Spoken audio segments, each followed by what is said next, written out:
I got to press the record button. Please tell me you're joking.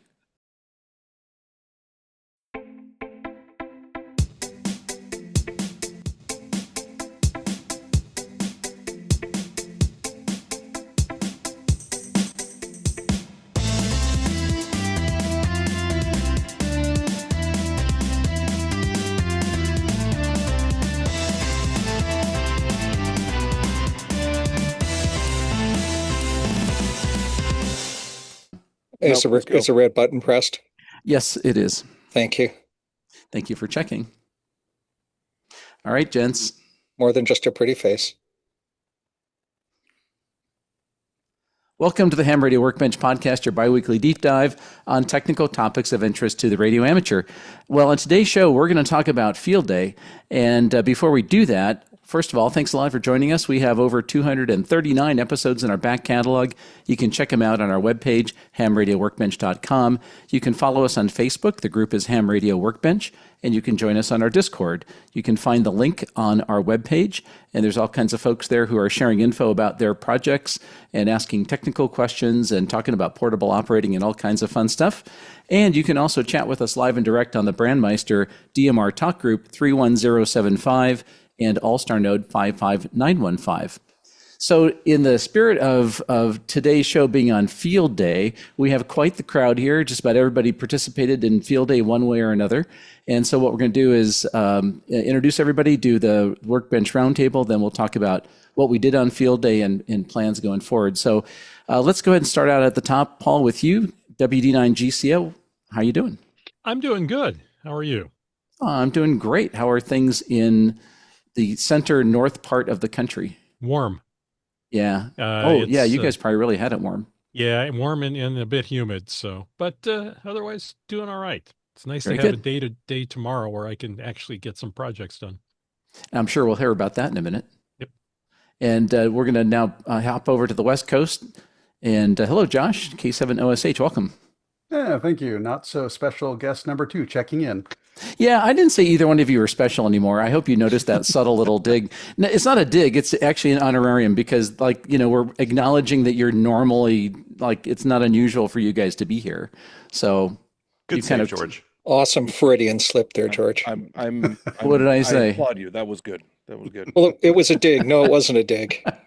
A dig, not dig. Josh, I think he just called us normal, and I'm not okay with that. You know, in this crowd, normal is not normal. Okay, and speaking of which, Mark N6MTS. Hello.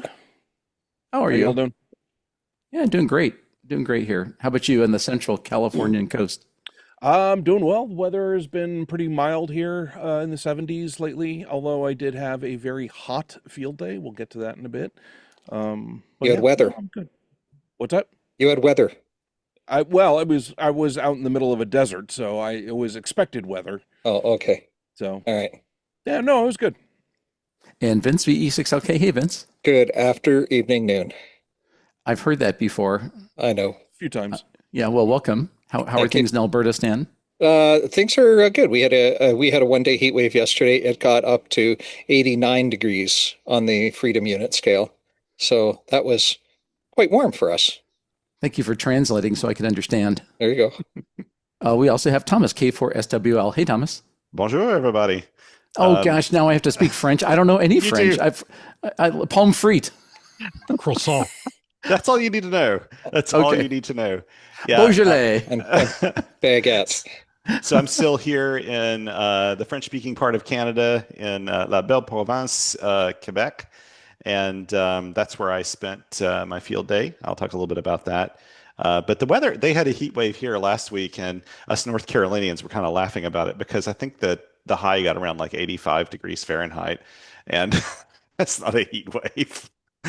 Humidity needs to be 110%, and it needs to be like 97 for it to be considered, touching on a heat wave. Yeah. Man, that's I can't even begin to no chance. No, that wouldn't happen. Well, anyway, welcome. And so that's like the usual field day thing is like, how was it? Hot, humid, and buggy. I mean, it's kind of that way just about everywhere. So before we start, I had a couple of quick announcements to make. One is just a reminder that our power supply strip kits are in stock at DigiKey. That's the power pole fused outlet strips. So way cool. Check them out. Pick some up. Get some early stocking stuffers. That way you make sure you got them.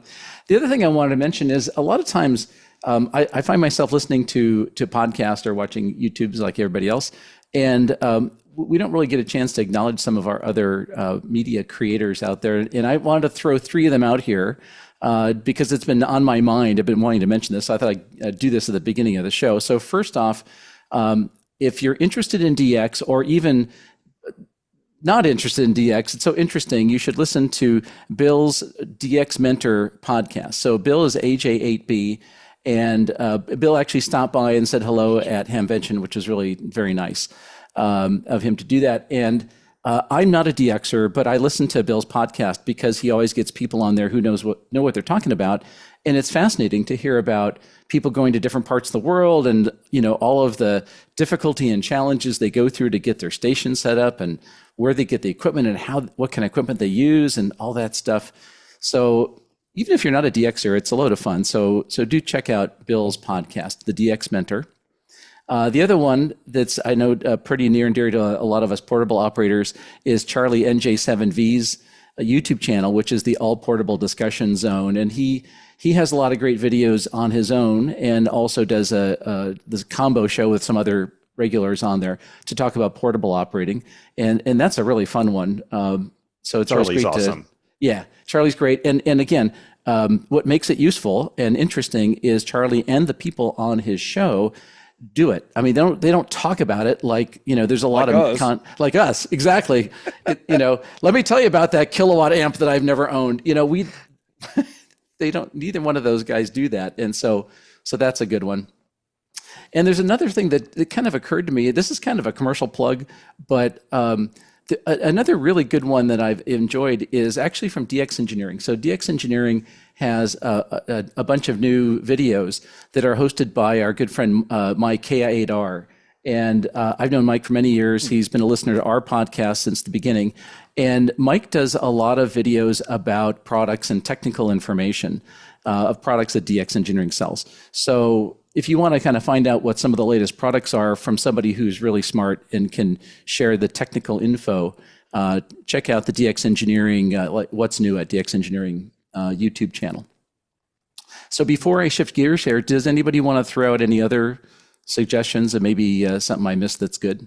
Well, I just want to say that Mike KI8R, the guy has single-handedly helped me with most of my activations here in Quebec on bad propagation days. So he's a good guy. Yeah, I mean, on days when I've had really poor propagation, it's been a little struggle because I've had some really rotten days of propagation. He's come through every time, so it's been great. It's been great putting him in the logs. But you're right. DX Engineering has some wonderful content. They also have a blog called On All Bands, and it's a great blog. Like they get a lot of guest contributors on there to post things, and they have a lot of informative content. But DX Engineering, like in fact, one of the things I keep going back to is they have a series by, and his name is, and call sign is escaping me right now, but I know him really well. He used to be with the ARRL, and he works with satellite, all kinds of satellite operations. That's the guy that used to do the video yes channel from the ARRL. Yes. He was their media guy. Yes. Yes. WB0. Yes. Yeah. That guy. He has I recognize his voice. I can picture his voice in my head. I can picture his face too. And he was really kind of the genesis of the National Parks on the Air program back in 2016 as well. But he has some really good videos, like tutorials about learning about, simplex FM satellite work and also full duplex work. And it's wonderful. And that's all done by DX Engineering. So I guess I have to throw out another one too, which how dare I not put this on the short list, which is AR Newsline. We only happen to have the anchor for AR Newsline here today with us, so And we one of got to our get that in there. correspondents. Yes, Let's not forget that George is part of that family too. in a very small way, but I try. So Mark? I will add one that is not specifically to ham radio, but it's one that I've been dealing with a lot lately, and that is DigiKey. There's a guy named Sean Heimel, or Hemel. I might be, forgive me if I'm mispronouncing your name, Sean. He does a lot of very technical training series on YouTube. And I'm currently going through his FreeCAD training series that he released about 6 months ago. And he has an incredibly good way of explaining the tool and how to use it. And when he's going through his demos, he'll make mistakes and they're like, and rather than edit it out, he'll just like, oh, this is what I did wrong. And like, he goes and figures it out and kind of, he shows you that kind of debug process. He doesn't plant those errors in there. They are organic, but I love the fact that he doesn't edit it out. And so much production is like, okay, this has to be perfect. This has to be pristine. I'm like, no. Show us the warts, because we're all doing the warts. And when we see you doing the warts, then that makes us feel better for our warts. And that got weird. But anyway, I really like Sean's stuff as well. So he publishes on the DigiKey channel on YouTube. And Very good. Great I'm going to suggestion. throw in two real quick that are totally non-related to any of this, but it's just ones that I've been following for years. First off is one called Wristwatch Revival. The guy named Marshall, who taught himself how to repair and rebuild watches.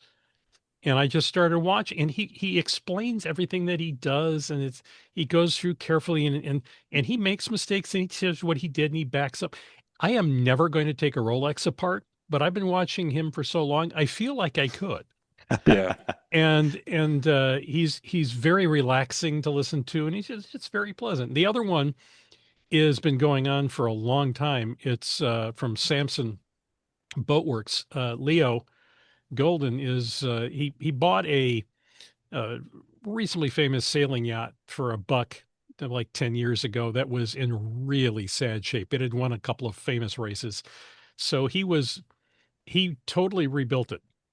I mean, he ended up, it's fun to watch the early videos where he's trying to figure out which parts of the original boat he can keep. And if you go back and watch the early ones later, you're like, no, Leo, that's not going to work, because he ends up replacing all of it. All of the ribs and all of the planking and the decking, everything is in such bad shapes that he uses them as patterns, and he has totally remade the boat. I am never going to build a wooden ship. I have no real desire to own one, but it is so fascinating to watch the craftsmanship and the handwork and everything that goes into rebuilding that ship. Yeah. And I'm never going to see it, because he was based out of Washington. And he's sailing it back over to the UK, where he's from, to participate in the 100th anniversary of that ship's win in this race. Wow. So I've just two things I have no interest in ever doing, but I'm just totally captivated by those video series. Yeah. Now, if you can ever find a way to build a watch on a boat, then Here you go. be there while There you go. listening to the ham radio. Tie them together. So, Vince, I think this technically qualifies as rat hole number 1 for the evening. So, Yeah. And I want to add a little bit to that rat hole. Make it 2. So first of all, I heard the name Sean, and that thing, I was like, yeah, Sean Kutzo is the person I was thinking Kutzko. about. Kutzko. KX9X. He is the guy, man. He has the greatest, and I think they actually have some blog posts on all bands as well about his satellite work, but it's really good stuff, and I keep referencing it. The other channel. He's the one who put the National Parks on the Air program together. He is. Yeah. That's him. And I'm sorry, Sean, if you're listening to this podcast. Sorry that you're listening to the podcast. Hey. But But sorry to get your name the first time. And the other, I think, YouTube channel that we all love, I know, is Alan, W2AEW. His channel is just amazing. And I was thinking about as you were talking about I mean, there are a lot of YouTube channels out there, so many great ones. But when we're talking about like building things and showing how things work, oh my gosh, his channel is really good. And he's just Yeah. such a great guy too. Well, there's a big long list of more we can get to. I really wanted to highlight a few that we haven't really talked about much lately. And just, if you're listening to this and you get to the end of 3 hours and you go, man, that was just too short. For the three of you who will think that, here's a few other things if you're not already listening to them. So with that, what we're going to do is shift gears here into the What's on Your Workbench Roundtable. Josh, I'm going to point the bony finger at you to start with. So what's on your workbench, buddy? Actually, speaking of workbenches, an actual redesign of a workbench desk. So I actually took a promotion at work over to project management. And so I am unwinding 13 years of field tools, equipments, and materials, and doing a lot of research into monitors and eye strain. And since I'm going to be riding a desk for a while, so I have discovered that there is no perfect monitor setup for Office. There's a frustrating lack of modern studies. When I go in and I start looking at some of the medical stuff behind it, it's, people are referencing documents on eye strain from 1936, which makes it kind of difficult to see how it applies with modern day monitors. So, been doing that, figuring out how that's probably my biggest must do project right now. But in actual ham radio, so my Bluetooth Shocks headphones that I tried for field day with my 878 Plus were a massive success.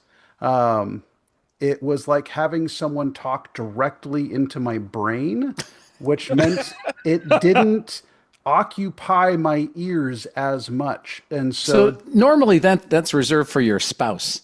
So right, so this is a multi-channel device. You can hear more than just her voice in your head. pretty much, yeah. Or So those people you read about in the news where he was such a nice neighbor. And then somebody's talking into his brain. Yeah. and you can see, I mean, they're nice and they're really low profile.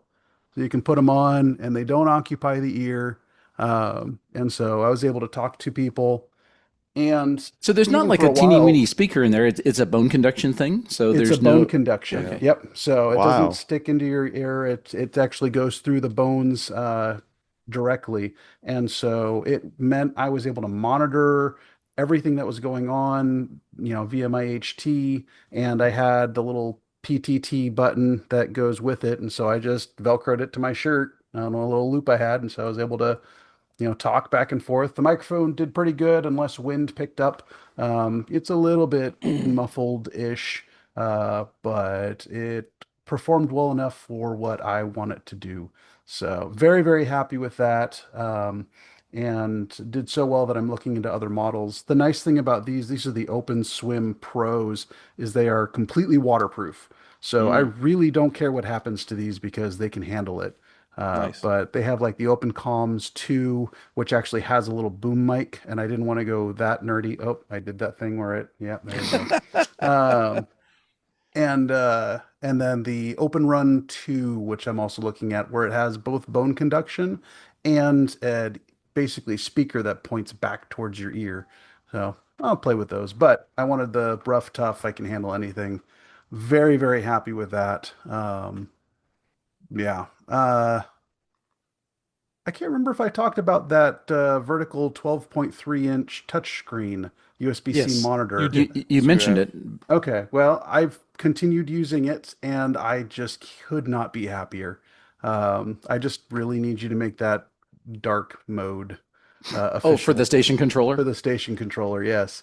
And Well, you I'm already made looking. it dark mode. I mean, I don't. Why do I have to do it? You already did it. It's an extension and it has massive flaws. Like buttons will just Oh, disappear. It's just a basic generic Firefox extension that I oh, threw I on and see. went, I want to see how this works to see if it's even worth bugging George about. Yeah, It's I worth mean, bugging you can George change about. the widgets in Node-RED to change the colors. I don't think it's a big problem. But yeah, I haven't tried to do it, so I'll write that down. That'll be item number 4,652 on the list of things to do.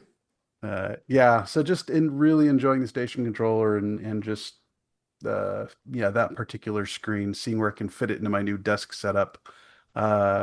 Let's see. Summer's here. That means it's RC car season. So I have been tuning up my Arma and Traxxas 3S cars and getting the track ready for that. Enjoying that. And my son is old enough now that he can actually help solder some of the battery leads together where they went flying and tore off. And so he's been helping me do all that stuff. Um, and then yeah, speaking of that kilowatt amplifier, I am working on cleaning up an Ameritron AL80A serial number 10. Wow. And Wow. so I've enlisted one of our past presidents who's fairly familiar with tube amps, and so he's going to help me clean it up and make sure it works. And then I'm selling it because I have a solid state 500 watt and going with the Maestro and the Flex and everything like that. It all just works so well together. I really just don't want to have to load plates and not be able to access it remotely and all that stuff. Uh, Yeah, kids these well, days. I know. I when I first jumped in, it was like, oh, the old stuff is cool, and it is cool. And some who needs all these new features? And now that I've really gotten into operating, convenience matters. Convenience matters. Yes. Whether it's Bluetooth, whether it's being able to operate remotely. If it's not convenient, I just don't have time for it anymore. Yep. So, yeah, that's pretty much what's going on here. So one comment on the antique radio kind of station thing. For me personally, my main station, I really want it to be modern and gadgety, but I like having the old gear too. But I wouldn't want it as my main station because I would always feel like, man, I'm missing out. So having some of that old gear, I don't know if I'd bother with the amp, truthfully, but like I like the old receivers and some of that stuff is fun. But they're just not as good, obviously, as a modern radio. But I don't know. I really think what you're missing right now is an antique is amplifier. I I think, yeah, I'm really looking for do. a low serial number one. If you have any Yeah, I mean suggestions, that's basically like, gold right there is a serial number 10. yeah. Yeah. If I needed a room heater, that'd be perfect. Well, Uh, you have more rooms than I do, so I have to stick with one radio right now. Okay, Paul, how about you? What's on the bench there? well, one of the first projects for this weekend is doing some testing, and I let the magic smoke out of my G90. And so tomorrow is the first time I've really had this is the inside of a G90, minus this is the baseboard. So tomorrow I will finally have time to pull the board out because you got to undo all the screws for the heatsink for the transistors. You got to unsolder the piece that goes to the SO239 and stuff, and then take it out. And then I got to look and see. Hopefully, it's just the finals, which I have replacements for. But if something else underneath that board smoked, then it's time to shop for a new one. Doesn't Sometimes you can get lucky, and if something literally smokes, sometimes it's just like overcurrent on a PCB trace, and if you're lucky, you just jumper around that. If the radio gods are with you. I'm hoping because I just got the go box for that thing all settled the way I want it. And then I plugged something in and I didn't have an antenna hooked up. I was thinking I'm just turning it on. And I have a suspicion that maybe it keyed up and it didn't, the foldback didn't shut it down. I don't know. I thought maybe I screwed up and wired the new power cable backwards, but I triple checked that. No, it's right. So, What else you got? part of one of the things I'm testing, which I needed that for before I blew it up, is I've got prototype of the second generation of the OHIS open source radio adapter, which is a more basic lower point entry into the system.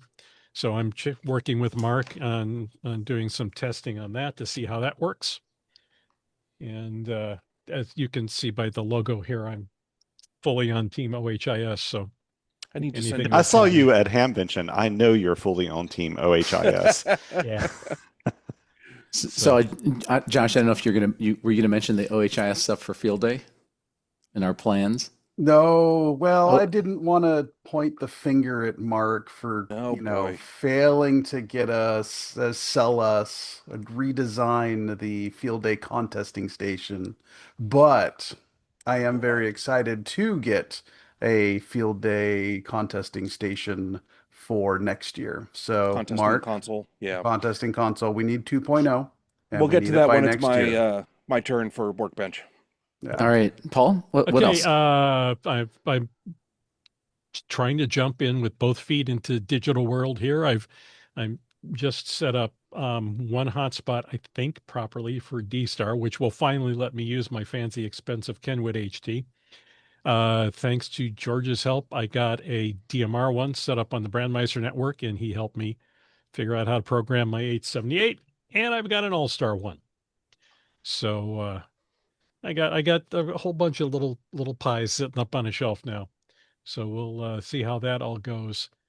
One of the biggest projects I've been working on is, and this is the third time I've done this, a local ham recently became a silent key, and his family reached out to a friend of mine and I and asked if we would be willing to help um, liquidate the estate. So there's three of us, they're all friends, and we're going through. The guy had nothing but high-end stuff, and it's taught me a lot of things because I've been, like I said, I've been through three of these now. Two of my club members passed away, and their families asked me to get rid of their stuff. One of them, I got lucky. I did all the inventory stuff, and the family went ahead and sold the equipment.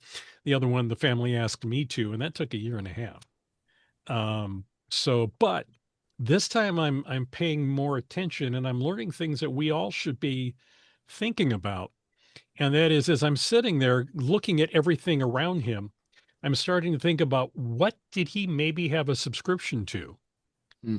that his widow wouldn't know about, Yeah. to know what it is and to cancel it. For one thing, he had one of the new Geocron 4Ks, which has a subscription. So I reached out to them, and they canceled his subscription, and they released the serial number so that a new buyer could register it. We contacted the ARRL on his behalf. We contacted the FCC. We looked at a couple of other things. The ARRL, he had a subscription to. So we were trying to think of all the things that he might have a recurring subscription related to ham radio that nobody else in the family would have thought of.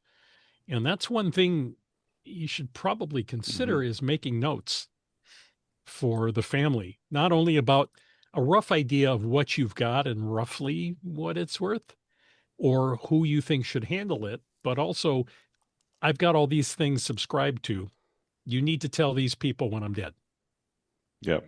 So it's I've thought about a lot more this time than I have with the other two in the past. So And I would also add to that, let somebody in your world know what someone you trust, obviously, let them know what your passwords are for everything too, because it makes the process so much easier So for a lot of different things.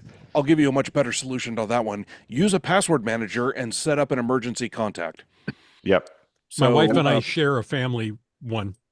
yeah. To So take it as, sorry, please go ahead. finish. We use Bitwarden in our house. We do too. I used to use LastPass, but we switched over to Bitwarden Same thing. Several years ago. And Bitwarden has a way to set up a emergency contact where you say, this other Bitwarden user, if I haven't logged in 2 weeks or whatever, then give them access to my database. And it's just kind of a dead man switch that deals with that particular issue for you. Yeah. I didn't know that. I'm glad you said that, Mark, because we use Bitwarden, and I had used LastPass before and then switched to Bitwarden probably 3 or 4 years ago. Yeah. So that's good to know. Getting into rat hole 3 for a minute. I mean, this is a very serious topic, Paul, and thank you for bringing it forward. But ladies and gentlemen, don't forget that you really do need a friend to come and delete your browser history. That's all I'm going to say. Josh, I think I jumped in at the same time as you. Go ahead, please. So just to take the password thing a step further, preserve that person's cell phone, because with two-factor authentication becoming more and more common, a password may not be enough. You may actually need one of their two-factor authentication, Google, whatever they use, and you may not be able to get in without it. Exactly. Okay, so one of the things, now we went through and we've sold a lot of his stuff, and there was one thing that he had built was a field day setup, a Go box with an FT891 and all the necessary bits and pieces in a Gator case and some other stuff. And I looked at that and I thought that would be perfect for our club, because we're building out a public outreach system. We're building a radio trailer to go also set up at local schools and integrate with STEM and Yoda and all that. So I set it aside, and then after we had sold quite a bit of stuff, I presented to his wife, and I explained what we were doing, and I asked, on behalf of our club, we're a 501c3, would you consider, in his memory, donating this, and we would use it, and we would put a plaque on it in his honor, and we would continue his memory and his legacy in ham radio. And she very graciously agreed. So that's a thing. I mean, if you're part of an organization like that, don't be afraid to ask, but I mean, be sensitive about it and don't go right in there rushing and say, I want that, but if it feels like it's a good thing and you've got a good thing going, never be afraid to ask, because it could be a good way for your organization to get something that you can use. And this is definitely something that we can use. So. Yeah, that's a great idea. And I think if you're the family, I think most of the families of hams, they know how important that was to the person. And for something they've got to be used, going forward, kind of in their memory, I think that's something that a lot of people would love to see happen. Yeah. Then there's the flip side of it, of the family going, oh, he absolutely loved this thing, and it's a piece of crap, right? And it's a piece of crap that he loved, and everyone else is like, we don't want that thing. No, but you know what I mean? And this brings me to my next point, is that our club just got a sizable grant to buy a trailer and fit it out. With OHIS? Yes. Actually, yes. you made George happy and Mark happy so quickly. So no, Mark knows that OHIS is always part of my plans. Yeah. So we're going to be putting a flex in it, and we're also going to be putting this, putting this 891 kit in it as well, and it's going to be insulated. It's going to have 2 or 3 operating positions and a roof, air and heating, so we can use it in varying seasons. Not only can we take it to public events around our area, but we can also take it to the schools, and we can set up and we can work with the STEM programs and show them about ham radio and get them interested. And I'm going to work with Neil Rapp on how to integrate Yoda into that as well. Excellent. So this is a big deal. So I mean, we've been very lucky. ARDC has been very generous to us for this sort of thing. So we're working on that. So what I'm hearing is you really should have flown out and joined us for field day to do research on the 2 communication trailers we have. I was going to say yes, and also Paul, make it much better than George's trailer, so that George upgrades his trailer to an even better trailer, so he's like the top dog there in Portland for a little while until he gets displaced a week later. All right. I have to cast off last year's radio and get something better. So one thing you might also want to throw into the trailer there, especially for school stuff, is a VHF, UHF, FM mobile radio, and the reason is that a lot of times when you do an event, it's on someone else's schedule, and it's going to be like exactly when there's no propagation, and so the big demo turns into a big flop, and so having the ability to work a repeater, like for example at our field day, I was on the VHF station. There were hardly anybody to talk to. I was finally able to make some contacts on 5.2 simplex, and I had a 11 or 12-year-old young man checking out, and was like super enthusiastic about the whole thing. And the conditions were kind of crummy, so we were able to make half a dozen. He was able to make half a dozen contacts because we had the 2-meter FM radio. Even though we don't think about that as too challenging, but to the visitor, it's like that's all they really want to see. It's like, that's awesome that you talked to somebody. Yeah. Well, one of the things as I'm going through his stuff is he had 3 of the Baofeng BF-17H radios, which on the resale, they're $20. So, I mean, it's not worth our effort to sell those. So we just put those into the bucket with the club, and we're going to set up those with pre-programmed with a bunch of local repeaters, put them into a drawer in the trailer, and then we can hand those to somebody and say, here, try this too. And I like the idea of the dual band radio too. Well, make sure you program in the trailer repeater frequency, because it'll obviously have a local repeater built into the trailer, right? Yeah. Or hotspot. You've got give me some links to some more grant money, because we're going to need that. All right, Paul. Anything else? I think that's okay. That's very good. Things. Awesome. Thomas, what's up? Well, so for me recently on the workbench, I've been here in Quebec and traveling around and doing things, doing a lot of POTA, a lot of portable operating, basically. The one thing I'm trying to get used to, and I have to almost every single time that I come to Quebec, is I have to get used to doing urban POTA. Because a lot of the parks around here, like where I'm staying in Saint-Féréol-les-Neiges, there are like basically 2 parks nearby. One of them is a very expensive park to go to on a daily basis. The other one, I bought a season pass for, so I'm down there all the time. I've like completely paid for that season pass already.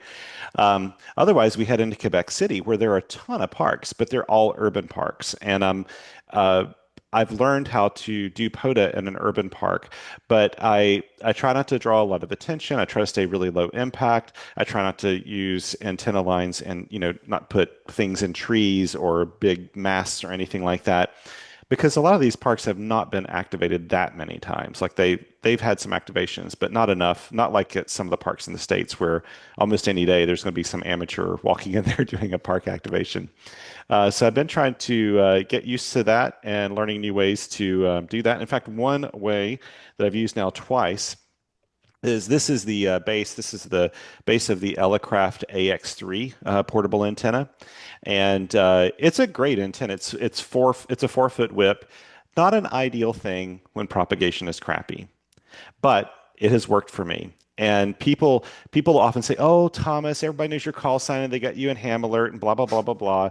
Well, it doesn't work with my Canadian call, right? My Canadian call sign is VY2SW, and not a lot of people have that in ham alert. So I go out and I do activations with this, and they just take a little bit longer if propagation's poor. If propagation's good, I can do an activation in 10 minutes with this. I mean, there's like a 4-foot whip. Anyway, I go to urban parks, and I've actually, my buddy Mike Roberge, KE8 PTX, fantastic guy. He is wonderful, and he creates things all the time with his 3D printer and sends them to me. He doesn't sell them. He doesn't do anything. He just does it. He made this super simple mount, which has the same mount you'd have for like a camera mount, which is what's on the bottom of the AX3 antenna. Yes. And all it is a little tiny square mount on a Velcro strap. And you look at it, you think, that's hardly a mount. Let me tell you, I use this on like the back of a park bench, just in one of the slats of a park bench. And it held the vertical like perfectly, vertical like right behind me. That's brilliant. I've used it on the railing in our balcony here at the condo. I've used it. You can put it on a branch of a tree, and you're basically elevating that vertical so that's a little higher than just like being on the ground or something.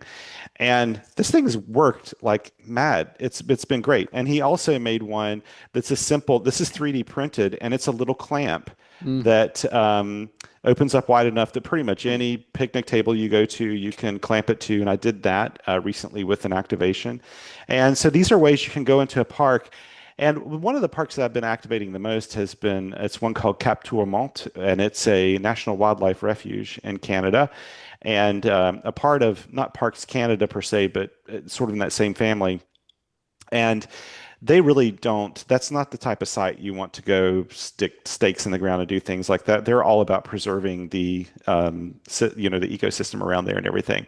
But there's a parking lot that's in a part of the refuge that's really not like in the main area where they do everything. And I've actually been able to go there and put a couple of wires in the tree, but up near the interpretive center, which is in the middle of everything, I can use this little clamp and stick the AX3 on a table and just sit there and plug away. And it's really fun. Again, on a bad propagation day, it'll just take you longer. It takes me a little over an hour to do an activation doing that. I'd rather have like a 40-meter infed half wave or a nice infed random wire or something in a tree, but it works and it's kind of fun.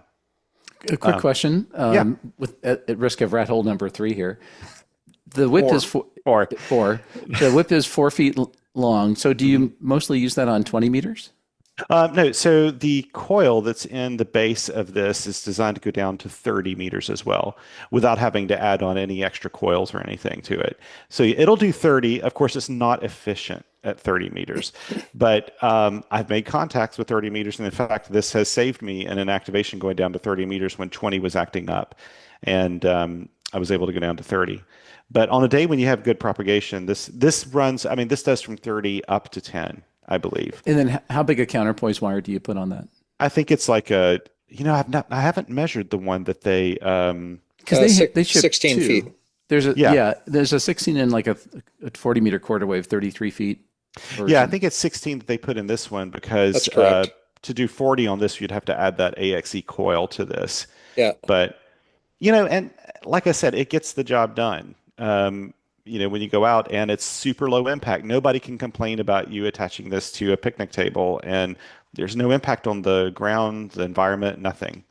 Other than I do get fussed at by some of the red squirrels here. They're just kind of aggressive and territorial, but that's it for another story. Another thing that I've been doing is I've had a couple of antennas that were sent to me for more or less beta testing, and one of them was sent to me for beta testing. The other one was just for me to check out, and both of them require trimming. And before I left, I didn't think to bring my signal stick with me. And here at the condo, I really don't have a way to deploy the antenna and spend an hour sitting there trying to trim it up or whatever to get it where I want it. Because most of the time when you're sent, or a lot of times when people send you an infed half wave, they send it a little on the long side and then you trim it to where you want it in the band. Or if they just send you one that works on the lower part of the band, like maybe in the CW portion of the 40-meter band, you can trim it to be up into the single sideband portion if that's where you like to be. For me, I like to be on the lower side of the 40-meter band if it's a 40-meter infed half wave. But I don't have a really good place to do it. And when I deploy an antenna to trim it, I want to deploy it just like I would in the field. A typical setting. I don't want to do something weird for trimming it, right? Because then you're going to trim it for that weird situation. And I was mentioning this on a recording for some of my readers and listeners on QRPer.com. And my buddy Brian sent me a message, K3ES, and he was like, Thomas, you're concerned about having time to trim this. Let me tell you how I would do it in your situation, because I've done this before. He said, just basically go to the field with my KX2, which has an ATU in it. He said, fold back the end of the wire to where you think you might want to have it, tie it off or whatever, then hoist it up into a tree, see if it's resonant. If it's not, use your ATU to fix it. Figure out if it's a little too long or too short. Then the next time you go out to do an activation, adjust it. And so you basically adjust it each time you go out to the activation. And if the SWRs off too much, just use the ATU and your KX2 to fix it. But over time, you'll find that place where it's resonant. I had never thought about doing that. I always just go out to the field and, I want it to be right the first time I go out there. But so I've been I call it like time trimming, and then fed halfway, which is what I've been doing. But one other fun thing I did recently was I posted a video. By the time this episode's out, I posted a video about what's in my field radio pack that I'm traveling with here in Canada, and I really enjoy doing that one because it's funny. Sometimes the things you love the most are the things you end up doing the least in real life. So I love looking at videos of how people pack things. I don't care if it's for a field radio event. I don't care if it's the trailer for your field day event. I love knowing about that. I don't care if it's for travel to like Ireland or something. I want to see what's in your pack and how you did it because that stuff interests me. And I don't do nearly enough of those videos. But a couple of people had asked me, hey, what'd you put in your Canadian pack that you brought with you? And so I did a video on it, and it was kind of fun to do it because the pack itself, when I have it with me, is like fully self-contained for pretty much any situation I can possibly imagine. So I have some of the key components in it are my Helinox Zero chair, which takes up almost no space. It's super lightweight and it works anywhere I go. And the little ground cloth that I take with it too, because if the ground's soft, you really want the ground cloth underneath it so the legs don't dig into the ground. And then this Nemo Moonlander table that George convinced me to get a couple of years ago, and I didn't use for like a year. Then all of a sudden I realized it's like one of my favorite things. That is like the most useful little table. It's not lightweight. It is over-engineered, and I love it. And I have been using it a ton here. But I don't always keep it in my backpack. In fact, I hardly ever do. But I always keep it in my car, and I can just grab it because it's got its own handle and just take it with me where I'm going. Another thing I keep in there is my carbon fiber pole, which mine happens to be this POTA 20 Explorer, I think is the name of it. And I've been using that one with a little ground spike that, again, KE8 PTX made for me. And that means that I don't have to carry a separate self-supporting vertical. I can just use one of my little end-fed random wires or something with that pole and put it in the ground and use it wherever I want to. And also a knee board. A knee board's a really important thing. And I've got a couple different types of knee boards that I use for my small radios so that if I can't put up a table or I'm sitting at like a park bench or something, then I can always operate and have a place to do my logging and do everything I need to do. And those are like key components of it along with all the radio gear. And that was really fun putting it together. That sounds very cool. I'm also in the neurotic bag organizer camp. So I'll definitely check that out. Anything else? That's pretty much it right now. All right, cool. Mark, how about you? Let's see here. Bring up my notes. I had to do a fair bit of work on my workbench to get ready for field day, but we'll talk about that one later. At work, since we discussed it a little bit, I am working on revisions to Contesting Console. We are out of stock on Contesting Console currently, but I've got some changes I want to do to improve the RF protections on it and make some improvements to the audio so it's less noisy and less crosstalk and stuff like that. Those changes have been made and I've sent off for prototypes, and I'm currently waiting for those prototypes to finish manufacturing and be delivered. So it'll be another week or so before 1.7A shows up at my shop, and I'll be able to test those out and make sure those are all working good. I may have to iterate on that a couple of times. I don't know. We'll see. But as soon as that's ready to go, then I'll be ordering more Contesting Consoles, and lots of people can buy them from me. Yes. Similarly, I did an initial run of the digital common mode current choke test rig kits that I sold at several conventions earlier this year, and I am sold out. So I just did a production run of 100 of those. Those are going to be showing up soon. And I will be finally doing some proper testing of the power handling capabilities of the NOGS product line, eggnogs, ampnogs, the BCI filters, and so on.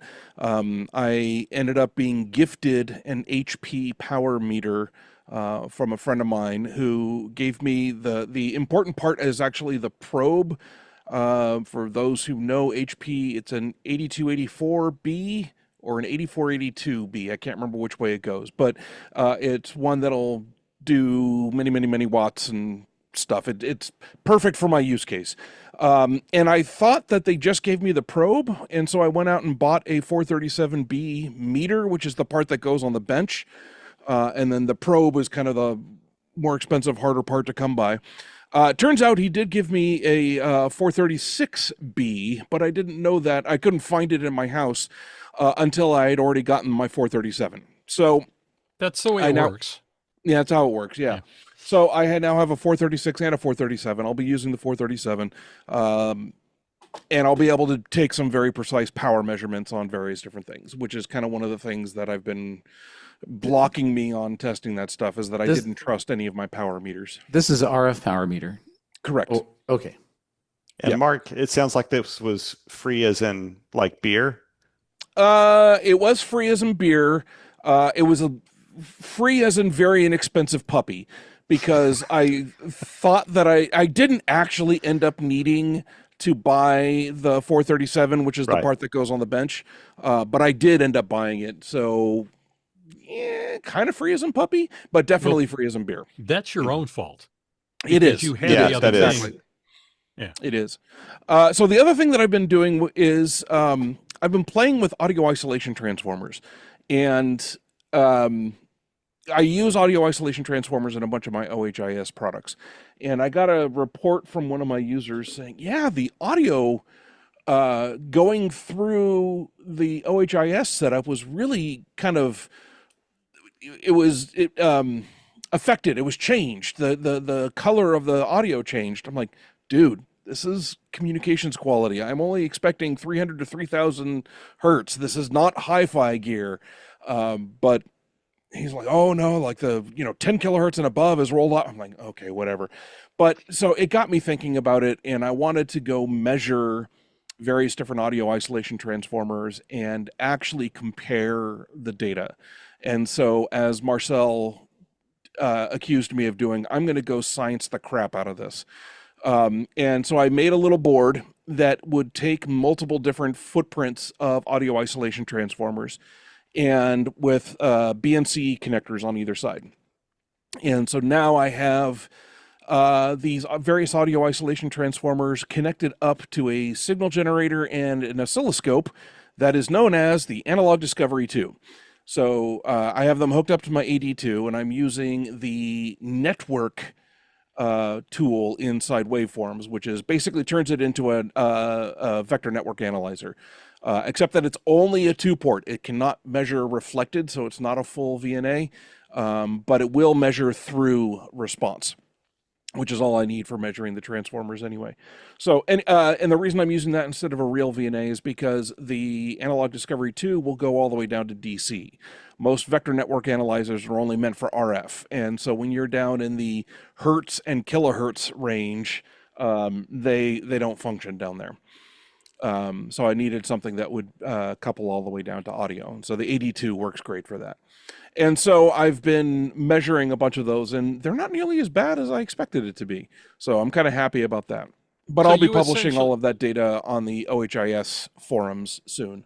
You essentially made a common mode test choke kit, but for transformers. Roughly. Yeah. Because, of course, not too far off. Yeah.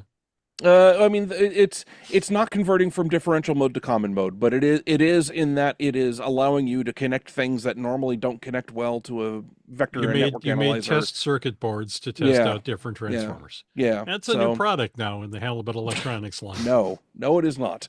Nobody else ever needs to do these measurements. So, anyway, I'll be publishing that stuff on the OHIS GitHub account before too long. So then the other thing that I've been playing with a lot has been 3D modeling. I think I mentioned earlier that I have been watching Sean Heimel's presentation or training series on YouTube about how to use FreeCAD. I have done modeling with OpenSCAD before, but that's really like pulling teeth. You can get a lot done with OpenSCAD, but it's kind of a pain in the butt. And I wanted to, when you get into complex models.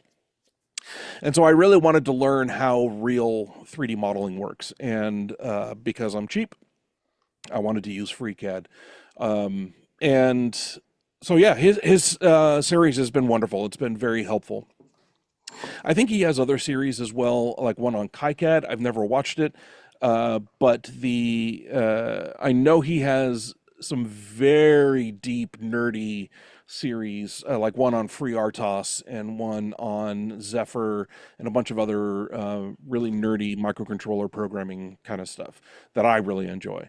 So highly recommend Sean Heimel from DigiKey, his stuff. And then I had one other thing on the list that's not important. We don't need to talk about that. That's what I've been doing lately. Oh, very good. Like usual, more than most of us. Yeah, combined. I didn't even talk about the work that I did for on Jeffrey to get my animatronic Porg working for Outpost 77, but we'll talk about that later. Rat hole. Rat hole. Vince, speaking of rat holes, Mr. Rat Hole Counter, what's in your bench? What's in a name? Ladies and gentlemen, there are so many names in this industry. We're familiar with Elecraft, like the big names in the industry. Elecraft, Halibut Electronics, Kenwood, Pactena, ICOM, Begali. We know how to say those names, but there are things that are commonly mispronounced that I'm here to set the record straight about. Oh, Vince, this is a great Wouxun, topic. Nutric, Neumann. Okay, wait. Neumann. So I stumped you. Neutric. Let me say those that again. Wouxun, Baofeng, Nutric, Neumann. And so I am here, first off, to correct something I said wrong last podcast. I was talking about Nutric connectors. And thank you to Paul, who's here with us today, for re-educating me that it's Neutric connectors, just like Neumann microphones. NEU is the first syllable when you look at that. And it's a German pronunciation, so it's Neutric, and I shall not ever forget that because I already knew it was Neumann. Why the heck would I not know it's Neutric? Well, because I was uneducated. But hey, have you ever stopped to think about Baofeng and Wouxun? These Chinese radios, right? And isn't it Wouxun? Well, isn't it Wouxun? Or something like this. And it's Baofeng, not Baofeng. It's Baofeng. So in case you're wondering on how this can be, I have posted a link in the show notes to a YouTube video that shows you the exact correct pronunciation of all the Chinese radio names. Because that's awesome. Baofeng and Osheng are Chinese names, but when we look at them from an English point of view, they don't sound anything like that or close to that. So I found that interesting. When they were first popular, and I had a few of the Ocean radios, I asked a friend of mine who I worked with, who is Chinese. I said, "How do you pronounce this word?" And he said, "Ocean."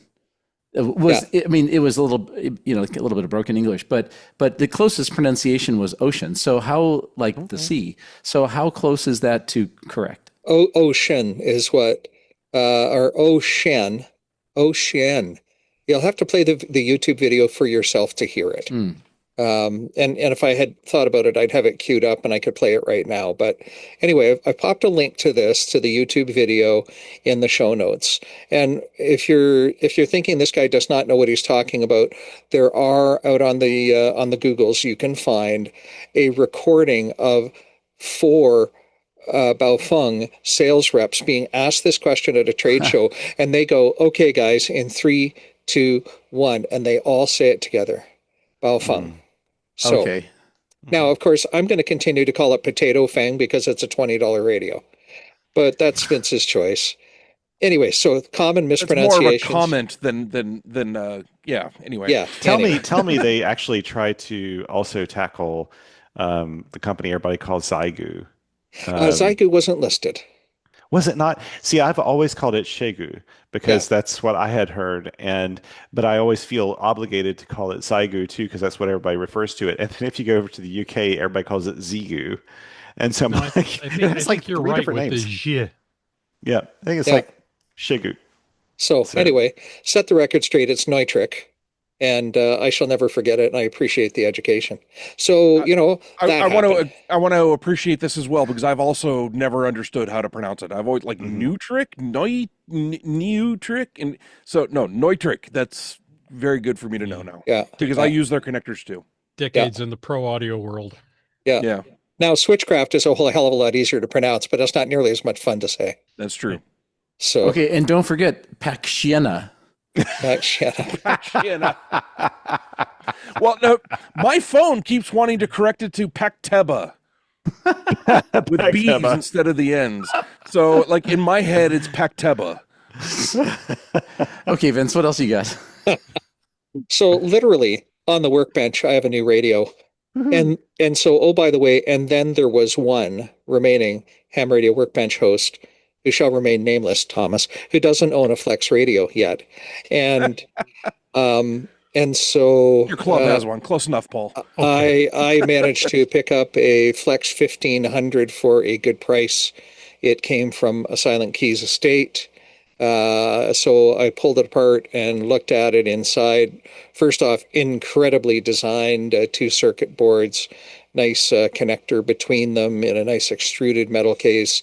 Some people might argue it doesn't look much from the front, but it's got all the functional plugs that one needs on it. But when it came to me, the 3.5 millimeter TRS jacks were they had a little bit of gunk on them. And I'm not sure what they had on the outside plastic, but they were showing their age. That's a polite way to say it. So I cleaned them up first with a little bit of isopropyl alcohol. And then I used a little bit of my my white vinyl, pencil eraser that made by Staedtler, and I hope I'm saying that right. It's another German name. These plastic vinyl erasers are great for removing stains on things, and for erasing your pencil when you screw up. And so that helped the outside of it. But an interesting thing was happening to me when I was keying CW. I would hold down both paddles and I would get a string of dits and daws, but I would get neither a dit nor a daw when I hit the paddle on its own. So that kind of told me that there was still a connector issue. And so I tried the trick where I inserted and removed a plug into it several times to try and break the oxides off of it. And that didn't work. So it was my friend Deoxit to the rescue, and some super thin Q-tips that I've got. For those that have repaired VCRs, these are the same ones that you cleaned heads with. They're really super skinny. They fit into that 3.5 millimeter hole without too much issue. So rapidly cycling it through that jack managed to clean that up. So I'm super excited. I've been using this radio for maybe about 8 hours as of the time we're recording this, and it's super neat to see power SDR on screen and your the way that your filters are shaped. If you ever wondered what shifting a filter does, you can hear it on any other radio, but now I can see it on the screen. And that's not something I've had an experience with. So that's pretty neat. And I've got You had to go out and get a Firewire card. No, I did not for the 1500. The 1500 is a USB radio, and I bought it specifically because of that reason. So I didn't want to screw around with Firewire cards and stuff like that. I wanted the 1500 for this reason. By the way, it's pronounced Stettler. Stettler, thank you. You're welcome. And so there we go, common mispronunciations. Next episode's edition. And it's Fleeks Radio. And it's Fleeks Radio. Fleeks Radio. Let's not screw with one of our sponsors' names. So anyway, I got that on the bench, and it even came with a little connector off the back. The prior owner wired it for amplifiers, so I've got it connected to my Neptune 60dbm.com amp, and it works flawlessly. And So how much power does the radio put out normally? the radio is a 5-watt radio. Oh, okay. And so what do you get out after you put the amplifier on it? I'm getting, and now that I've got the audio on sideband peaked, I'm getting the full 50 watts out. Oh, okay. So that's a usable. It's a very usable. Yep. Yeah. Yeah. Cool. By the way, boys. the pronunciation is fillet. Rat hole number 6. Hey, George, what's on your workbench? Oh, Vince, let's see. I'm doing a little simple antenna project. So one of the things that I learned at Field Day was you were operating VHF on 2 meters, and we're switching back and forth between a vertical and a horizontally polarized antenna. And then I thought, it'd be useful to actually have that for portable operating outside of Field Day and not as big of a physical thing. So I whipped together kind of a combo antenna setup. So I've got a aluminum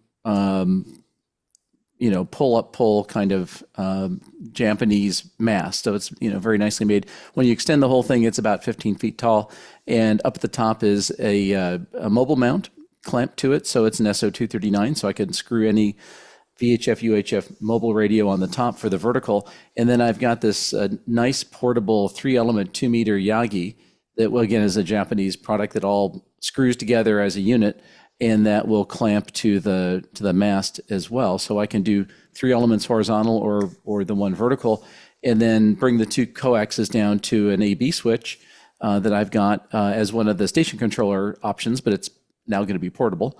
And so I can hit a push button and switch back and forth between the horizontal and vertical antenna. So for things like the portable operating for a VHF contest, it's super easy to set up, and you get both vertical and horizontal polarization. So that's like a mini project, which is kind of just a few things I had sitting around the garage I can kind of slap together. So that'll be useful. I also have a couple of old Connect Systems CS800s that are DMR, FM, UHF mobile radios that I bought used, actually, and they were in great shape. Bought them a couple of years ago. And I know Paul's got one, right? You got 2. Okay. One in the car. So you got a 1600. So I had some questions about the RSS and this and that, the CPS.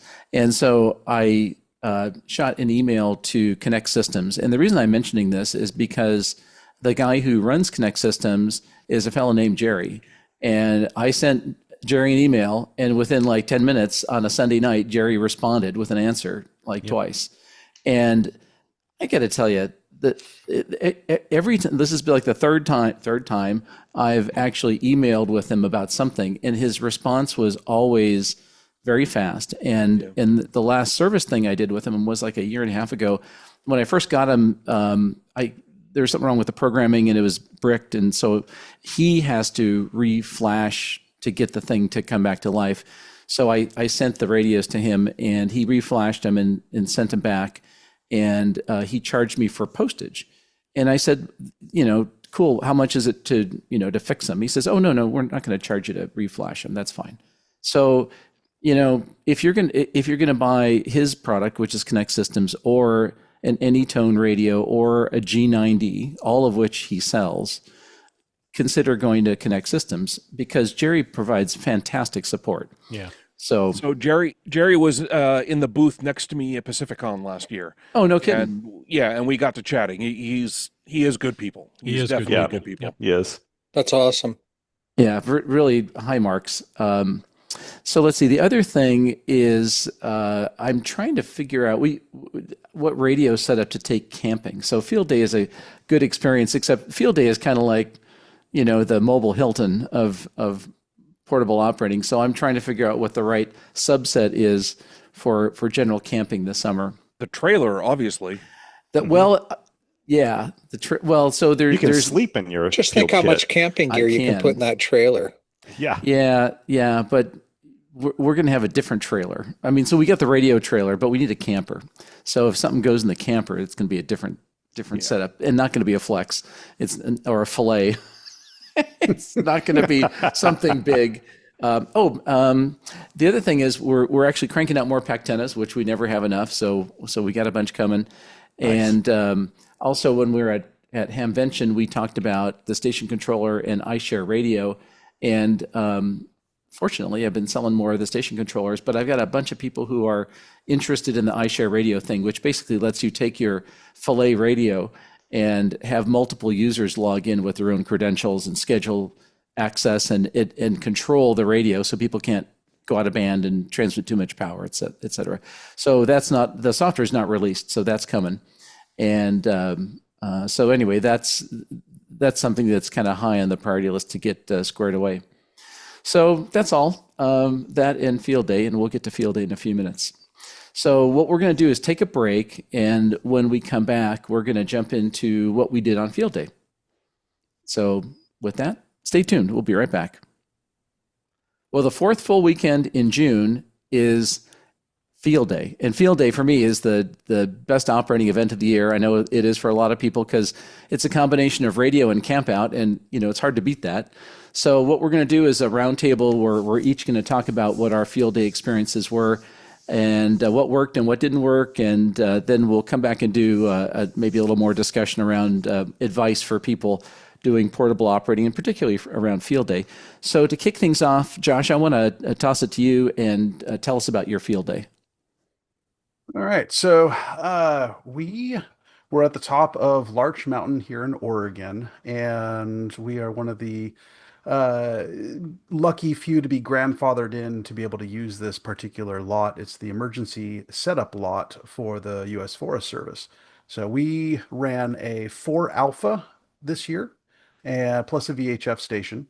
Who's the we? You missed that. We would be, the name. sorry, the Hoodview Amateur Radio Club. Also the official host of Ham Radio Workbench for field day. And we have 2 communications trailers that one's a repeater book and one's the Ham Radio Workbench.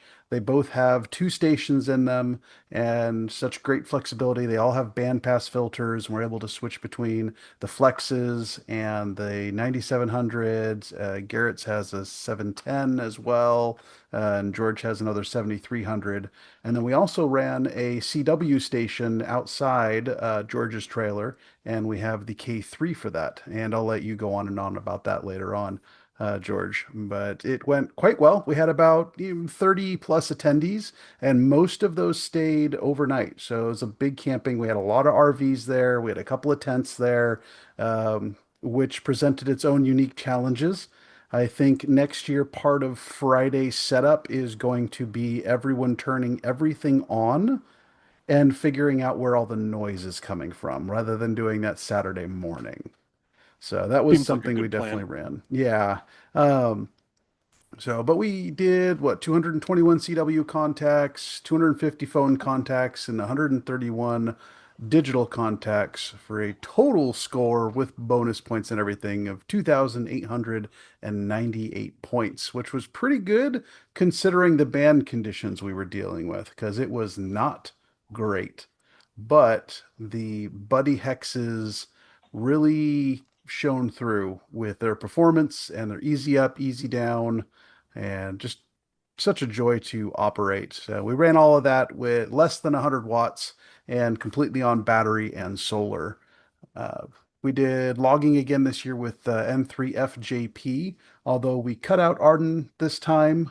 We didn't do the wireless. We went for simplicity. We wanted to kind of run the most basic setup of our system. Just if we had to cut everything down to the basics, what would we have to run? And so we just did a Cat6 cable, and it worked fantastic. The wash station that we created was a great success. So we had a little fish cleaning table where the faucet folds down into the table for transport, brought about 21 gallons of water, and we with an electric pump. And lo and behold, we no longer have to spend $250 a year for a rental hand wash station. We now own one, and it was good. I was happy with that. I was happy that we still had water at the end of the year, or end of the field day. So I'd probably say our biggest successes, although George would disagree with one of them, was the integration of the 6-meter diplexer into our Buddy Hex system. So right now we have our Buddy Hex. We were running it down to the quadplexer. We would separate out 10, 15, and 20. And 40. Previous we didn't have 40 because, Buddy Hex. We'll get to that in a second. So George had the idea of sticking in a 6-meter diplexer so we could pull 6 meters off of that as well. And functionally, it worked just fine. George, I believe, was less than thrilled with the band conditions and reception on 6, if I remember correctly. George was very disappointed in 6 meters. I hear I blamed it on having an insufficient antenna last year, and this time we had a perfectly fine antenna, and we made a whole 2 contacts on 6. I was very disappointed with that. Yeah, we don't have people around us up here, George. That's why 2 meters doesn't work either. But the best times I've been on 6 meters during field day was when there was band conditions where you get openings into the Midwest and work, out in Missouri and Kansas and places like that. But there was like nothing, just two locals, and that was it. Yeah, conditions weren't great, but we did pretty good. Now, the other success that we did was we didn't put up 12 meters on one of the buddy hexes, and instead we took hooked terminals and hooked them onto the 12-meter posts on the buddy hex, ran wire from those posts down to the guy points and attached it there, and then made that an inverted V all the way down. And so we basically added an inverted V using the buddy hex as the rest of the antenna. And then we were able to actually use our quadplexers in its entirety because now there was 40 meters on that coax. And so one of those buddy hexes provided 6, 10, 15, 20, and 40. So we're running 5 bands on one buddy hex. And I like that idea of using one of the attachment points, because the attachment points on the hex are not band specific. Mm-hmm. Yeah. Okay. Yeah, you just have to pick the one you want to stick with and then cut the wire to length to make it work, because the feed point is like two metal rails with those connectors. And so the whole rail thing is like 2 feet long. So once you pick the point you want to connect it to, like Josh was saying, the 12-meter point, then it still have that metal up to the feed point at the top. So once you do that, then you could snip the wire and tune it to length. And as long as you put it back in the same spot, then you're going to be dead on every time. But it does prevent you from rotating the hex, though, right? Yeah, in the Pacific Northwest, that's not a problem. Well, fair. Because we kind of point east, southeast, and let her rip. Now, that is some adjustments I do want to make. We didn't really have an official attachment point for the guy wire, so we just used some zip ties or Velcro ties. I think we can get some rotation. If we add some slack up between the lugs and the guy wire, I think we could spin it around, once or twice. You just have to be careful to make sure you don't go too far. I think we could get at least some movement there. But having also double buddy hexes for the club meant that we could have one that if we needed to spin around and point to Hawaii or Alaska, we would just use that one. Yeah. But it was worth the sacrifice to be able to get that, and it meant we didn't have to run another coax because we use LMR 400 up to the base of the buddy hexes. And so we were able to use the higher quality coax and not have to have multiple runs and so on and so forth. So it worked really, really well. Very, very happy with it. Some minor adjustments needed, but beyond that, although I am excited next year, I think the plan was do it again, but also throw up a 40-meter end-fed half wave and compare performance and just to see what it does. Yeah, we brought one with us. So we had an end-fed half wave on 40 and another one on 80.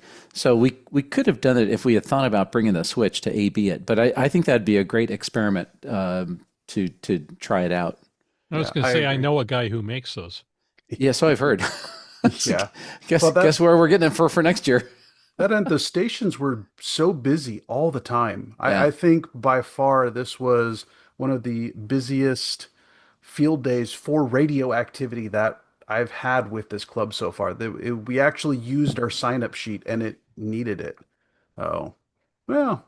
Yeah, actually, one of the things here's a little administrative tip that worked out really well. Since we had a sign-up sheet there, we do encourage people to bring their own radios, even though we have everything supplied. So you don't need to bring it. But sometimes people want to bring their radio because, they want to use their stuff and, what the heck. So, a few people showed up with their gear. And, of course, it could be a uncontrolled disaster if they just randomly hop on a band and start operating, right? So we said, okay, that's cool. You can use your radio. But when you sign up, you have to sign up for a station. And whatever that band is you're signing up for at that point in time, that's what you're going to operate your radio on. So that means that the radio in the trailer that that is formally set up by the club is off the air while your station's on, so that's okay. But that way you kind of reserve that time slot and there's no interference. George, I assume you guys had an assortment of bandpass filters?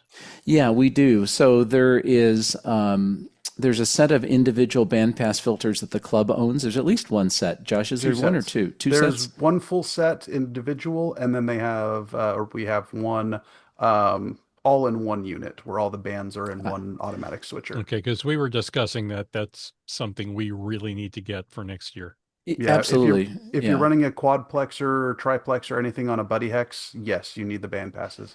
Even if you're not using the quadplexer, you just need them no matter what. So in addition to the individual ones, I have a set of individual ones. I brought Garrett brought a set, and then we both have Array Solutions single box multi bandpass filter units where you button select the lazy man's approach to which band you're on. So that means out of our 4 HF stations, we had bandpass filters on every radio. So we could at least improve our chances of not interfering with ourselves. Now, Josh is also quick to remind me that we don't have a solution for in-band filtering. So the 20-meter sideband and the 20-meter CW station is still a nightmare. So that we have to work on, and he's been reminding me for the last year that we need to solve this problem, and I've just been lazy and haven't spent any time on it. But I think that might be a project for next year. Can't make me a couple of cans, but apparently have time to release a whole new station controller. I mean, go figure. Oh, that's easy. Just making those cans is hard. Well, I know one of the things that I'll be looking at for next year is bags, organizational bags. So we had a grill donated, a very portable grill donated, and the bag's in tatters. So I need to find something that fits that. I need to find something for the wash station that fits in there. So I need some more organizational things to use. And I can help you find some bags that'll cost like 4 times more than any of the items going inside of it. I believe it. Josh, I highly recommend you talk to Vince about this, not Thomas. Oh man. Well, what I heard was Thomas said he was going to donate to our club some bags that will. You know what? I thought I heard the exact same thing. Yeah, see? Wow. Oh my goodness. Well, I mean, he's got the strategic bag reserve, so he could dip into that and not even miss them. It just gives them opportunity for newer, better bags. There you go. Surely one is none, so he must have doubles of everything.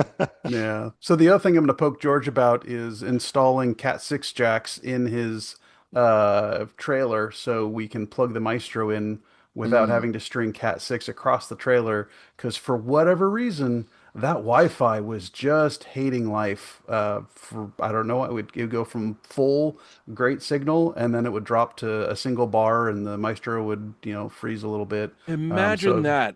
Bad Wi-Fi at a field day event. It was fine last year. Mike would be the first person to say, "I told you so." So okay, we get it. Wired. But the funny thing is, like, the Maestro was literally 4 feet from the access point, and it would come and go, and so we have to wired all the way. So we need to wire that in. It was the signal was overdriven into the access point. They were too close. Put some dummy loads on that, and you'd be better off. I'm dead serious. Wrap the Maestro in some aluminum foil. Is that really a thing, to overload the receiver on the Wi-Fi access point? It's a thing to overload any receiver. It doesn't matter whether it's an AP or your cell phone or an HF radio. It's totally a real thing. Well, next time I'll send you out into the forest, George. You can see if it's a better connection. Let's see. So one or two more things. One is we had a welcome station, a table with ARRL flyers, and a WinLink station.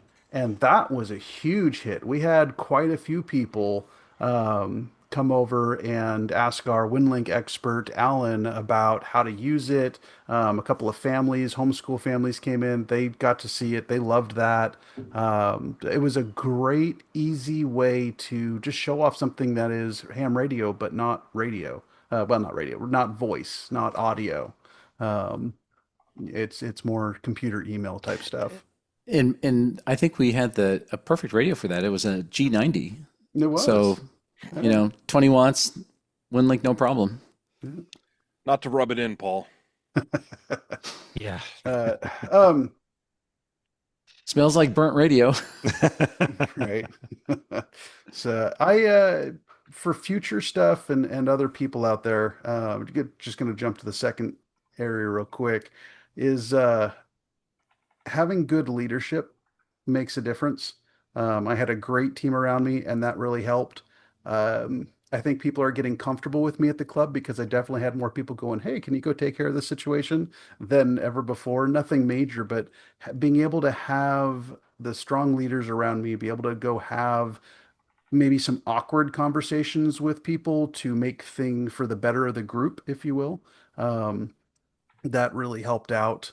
Um, Speaking directly to club members, volunteer to help run your field day, even if it's putting up pop-ups, whether it's learning a trailer, whether it's doesn't matter. Go volunteer. That makes It, field day yours. is And it safe to say put up or shut up? yes, oh, that's how we ended up with buddy hexes, and we aren't putting up towers anymore. Okay.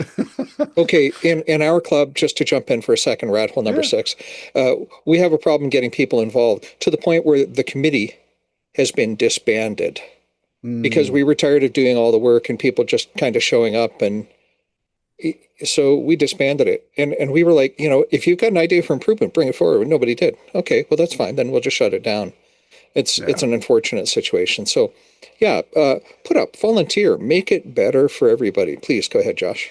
Yeah, and then we added something similar where we used to do a big potluck dinner and things like that, and it was like pulling teeth to try and get someone to host that and head that up. And so it was one of those, all right, does anyone value this enough to do this? And then the answer was no. So uh, everyone kind of fended for themselves on all the dinners, and it worked out really, really well. And I think it's just a societal change on what's important to people.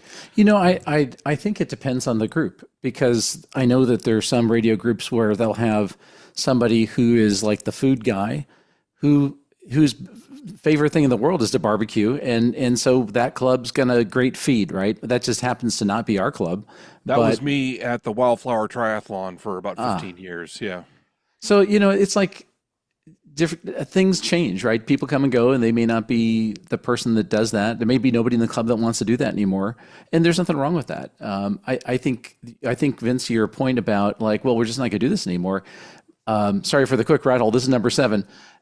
In my experience in a volunteer organization, when people aren't cajoled along to do things, the best thing you could really do is say, we're just not going to do that anymore. But if you still like doing field day, but you can't get the big club thing to go do it, then go do field day with your 3 friends who are really interested, and don't try to make it the big field day anymore. Make it your field day. And what's going to happen is in 2 or 3 years, other people are going to go, Vince, can we come to your field day? That looks like a lot of fun. And then you'll build up interest. It's trying to perpetuate something with the way it used to be with people that don't care about it just means it's time to change to do it the way you want to do it. Yeah, well, and that actually brings me perfectly to my final point, which is the enjoyment and joy of the event over any sort of score or tradition. Focus on what brings everyone happiness. It's don't force volunteers. Exactly what you're saying. Don't force people to do things just because it's something we've always done or there's an expectation there. And then, I mean, even for us, like we sacrifice antenna performance so the socialization of the club is more optimal. We put our buddy hexes almost front to back instead of side by side because of the way the lot runs. Unfortunately, the lot runs east to west instead of north to south, and so we have to face east. And so we try and space them as best we can, but we want those trailers pretty close to each other. We kind of have trailer on each side and then a pavilion of pop-ups in the middle. And yeah, we could do the antennas better, but you know, everyone loves to gather in that pavilion and be able to see one trailer and then the other trailer and walk back and forth. It's just not worth the additional performance. Well, So, I mean, I've got to say that I think one of the reasons why I've always loved Field Day is because it's one of the very first big events I ever did in amateur radio as a new operator, and it was with a club in Ohio that I first got started out with, and it was besides just the fun of the event and hopping on the air and losing a little bit of like the fright of getting on the air, which field day kind of cures you of really quickly when you get in that rhythm of doing that and then staying up to the wee hours of the night, is you get to know people really well. During that, you're all kind of there together, working together. You've got plenty of time to chit chat while somebody else is operating, and you just kind of get to know everyone. It's like a little reunion of some sort. And so I think that's just as key as any. I've always been one of the people that is not. I should say that I have people who I know who field day to them is a contest first and foremost. They attack it as a contest. They compete with like the other top field day people. They see it completely as a contest with a little bit of a component of a public event, with it. And I always feel really sorry for them because I kind of feel like there's contests all year long, right? And field day is like the one time that you go out there and it's about community building and giving people exposure to radio. And yeah, a little bit of that contest fun in there as well for people to get started. But it's getting to know people that and your community that really matters. Oh, I completely agree. And this was a fantastic year for just people coming up, homeschool families, kids getting on the radio. We had more kids on the radio this year than we did any previous. So, Excellent. gentlemen, I'm going to leave you with that. I actually have to run because I have my club board meeting that I must get to. But just my final parting thought is moving back to the Flex radio. Thomas, what a great opportunity to get an Aurora since you don't have any other Flex true. related equipment. Like you are the target market for this Aurora, the tuner, the Yeah, amp, the it guy who's all's known together. for QRP. Yes, yeah. Yes. That's he would just start a whole new website called QRO. So I think this is a thing. So, gentlemen, thank you very much. It was good talking to all of you. See you, Good Josh. to see you, Josh. Thanks, Josh. 73. 73s. Yeah, I'm convinced Vince, when he bought that 1500, he was like, it's totally worth it just so Thomas is the last person that doesn't have a Flex on the crew. So there you go. But Thomas, just think of About it this way. You can get an Aurora and you can still turn it down to 5 watts. You can. That's true. Yes, you can. Yep. Hey, that's worth a try. Vince, while you got it here, how was your field day? My field day was awesome, George. Save for a slight owie on my thumb as I repaired some carbon fiber masts that I broke. And I don't know why my Mac chose to say thumbs up because it certainly wasn't that experience. But I've got actually a little bit of content here that I'll roll while I'm talking. So let me get that share going. And I'm just going to I got a bunch of stuff to share from here. And is there sound? Yeah, there's going to be some sound. So I'll click that share button. And I'm just going to let this roll while I talk. So, the video that's rolling right now is my setup at day one. And so you can see my drive-on mast. It's a flagpoles to go. And there is a Pactena 4020 linked dipole. It's not linked at that time. It's running in 20 meter mode. I later moved the masts out and put the 40 meter elements on it. And I found myself at a picnic table and set up a great big, a cheap ass umbrella, which turned out to save my bacon a bit later in the day. I'm not going to spoil that. But I started off my day, I went south to the Lethbridge Amateur Radio Club's set up in southern Alberta. And I dropped off a radio from the candy store for one of the customers there, and I picked up the Flex radio. He was the fellow who sold it to me. So we did a radio swap, and then I booked it. I booked it for the mountains. Initially, I was to go out with my buddy, but I was unable to connect with him that day. So my field day effort was a solo effort, and I set up at Chain Lakes Provincial Park, which is where this video that's rolling is from. I powered my KX3 off a great big ass battery, and I didn't need to charge it all weekend. I took a few keys out with me, the modern Morse key and a Pico key, and a couple of keyers, and I programmed up one of my keyers, and it made life a whole bunch simpler to do my sending, and set it all up on a picnic table. So a bit later on that day, I landed up with this problem, and I'm just going to... so I do like that you sound. got You rained can hear on. the rain hitting the umbrella, and I had to angle it so that the rain wouldn't hit my back too much. My back's getting a little wet, but all of my gear is dry. It's kind of cozy in here. Let me show you what that looks like. We've got the laptop and the radio and the keyer and the key and my scratch book. It's damn cozy. My head is touching. Like I took my hat off because I was hot, and then my head started getting wet because it was touching the umbrella. So it's just the way it goes sometimes. It was so loud in there. Wow. So it's one of these sun showers, right? And so, that was day one. Later on, about half an hour after this event happened, all of a sudden a wind came up and my 2 carbon fiber masts suddenly fell over. And I tried to put them back up, but there was simply too much wind. So that told me it was time to tear down in a hurry. I dropped the umbrella all the way down on the table to protect gear, and I ran and I went to fold up my carbon fiber masts. And as I did that, I collapsed them incorrectly. Now, I didn't realize it at the time, but I collapsed some of the intersections down to the bottom.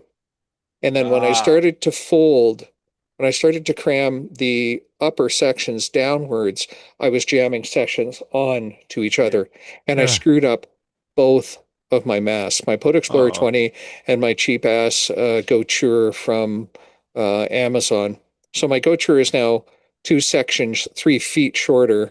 My Pod Explorer 20, thanks to some CA or crazy glue and a little bit of painter's tape as a clamp, I was able to repair it, but not before carbon fiber jamming into the end of my thumb while I was repairing it. And this is 5 days later and it's still sore. So you definitely don't want to injure yourself when you're working with carbon fiber. Vince, usually a blood sacrifice will make the antenna work just fine. But well, not in this case. usually it will. So I packed up that day and I went home for the evening.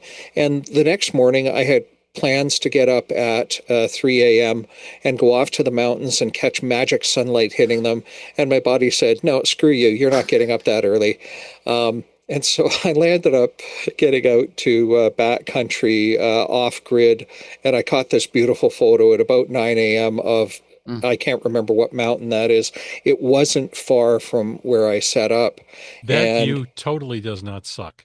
Yeah. I know, wow. Right? And so it was 42 degrees when I started setting up at about 8:30 in the morning. And so once again, so initially on day one, I tried setting up my Chameleon F loop on the picnic table, and I discovered that if I sit too close to it, it doesn't work worth a damn. And so out of frustration, I put up the Pactena, and because I knew that would work. And so on day two, I just jumped straight to the Pactena and I set it up, and I brought a little table from home, and you can see a tripod and my camera there. So I've got lots of video to edit, which will probably really be quickly. You said 40 degrees. I can't tell if that's Freedom units really cold. Freedom units. Or real units and really hot. Freedom units. I will always talk in Freedom units on this podcast because of the majority of the audience and our great friends to the south and neighbors. So it was burr cold. And so I set up behind the rear wheel of my truck and with the push-up mast, and I had at the opposite end, I had the 2 carbon fiber masts out on either side. So thank you, Mac. That's awesome.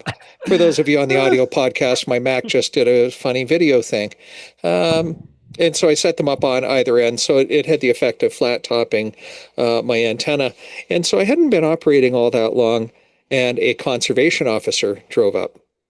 And now COs are the law in backcountry. And so this CO was incredibly friendly. Hi, how are you? What are you doing? And I said, hey, I'm living the dream. I am playing ham radio, and no, I am not tracking your bears, because tracking bears is an illegal activity in these parts unless you are licensed to do so as a CO or a volunteer working with the COs. So this began a 15-minute discussion. She says, oh, yeah, well, I've got this. I think they call it an omnidirectional antenna on the roof. And then I flip this switch here and it goes to this handheld thing. I think they call it a Yagi. And so we were talking radio for 15 minutes. Cool. And so I have video running the whole time, which I haven't viewed yet. I think I was wearing my microphone. I'm not sure how much of that whole discussion I captured, but the way that the antenna was set up, it was set up so vehicles could drive underneath it. So it's in the corner of a parking lot at a very normally busy hiking trailhead. But it wasn't all that busy at that time of day, fortunately. So you said she had a Yagi and what was her antenna stuff for? Well, a Yagi and a VHF handheld for tracking collared bears. Oh, so okay. So they can keep an eye on the bad bears in the area because I'm in bear country. One of my field day sites has turned into a condor lookout tower up at High Mountain, and when we're up there, whenever they're up there as well, they've got a bunch of Yagis in the, I'm not sure if it's public knowledge what frequency range, so I won't say, but they got a bunch of Yagis that they use for, standing at the top of this tower, which is the highest point in hundreds of miles, and they're pointing Yagis looking for where the birds happen to be. So, yeah. So I purposely went out with the thought in mind to operate QRP the entire time, and I did. I operated solo, which I'm happy to do because I can socialize with the best of them at a field day event.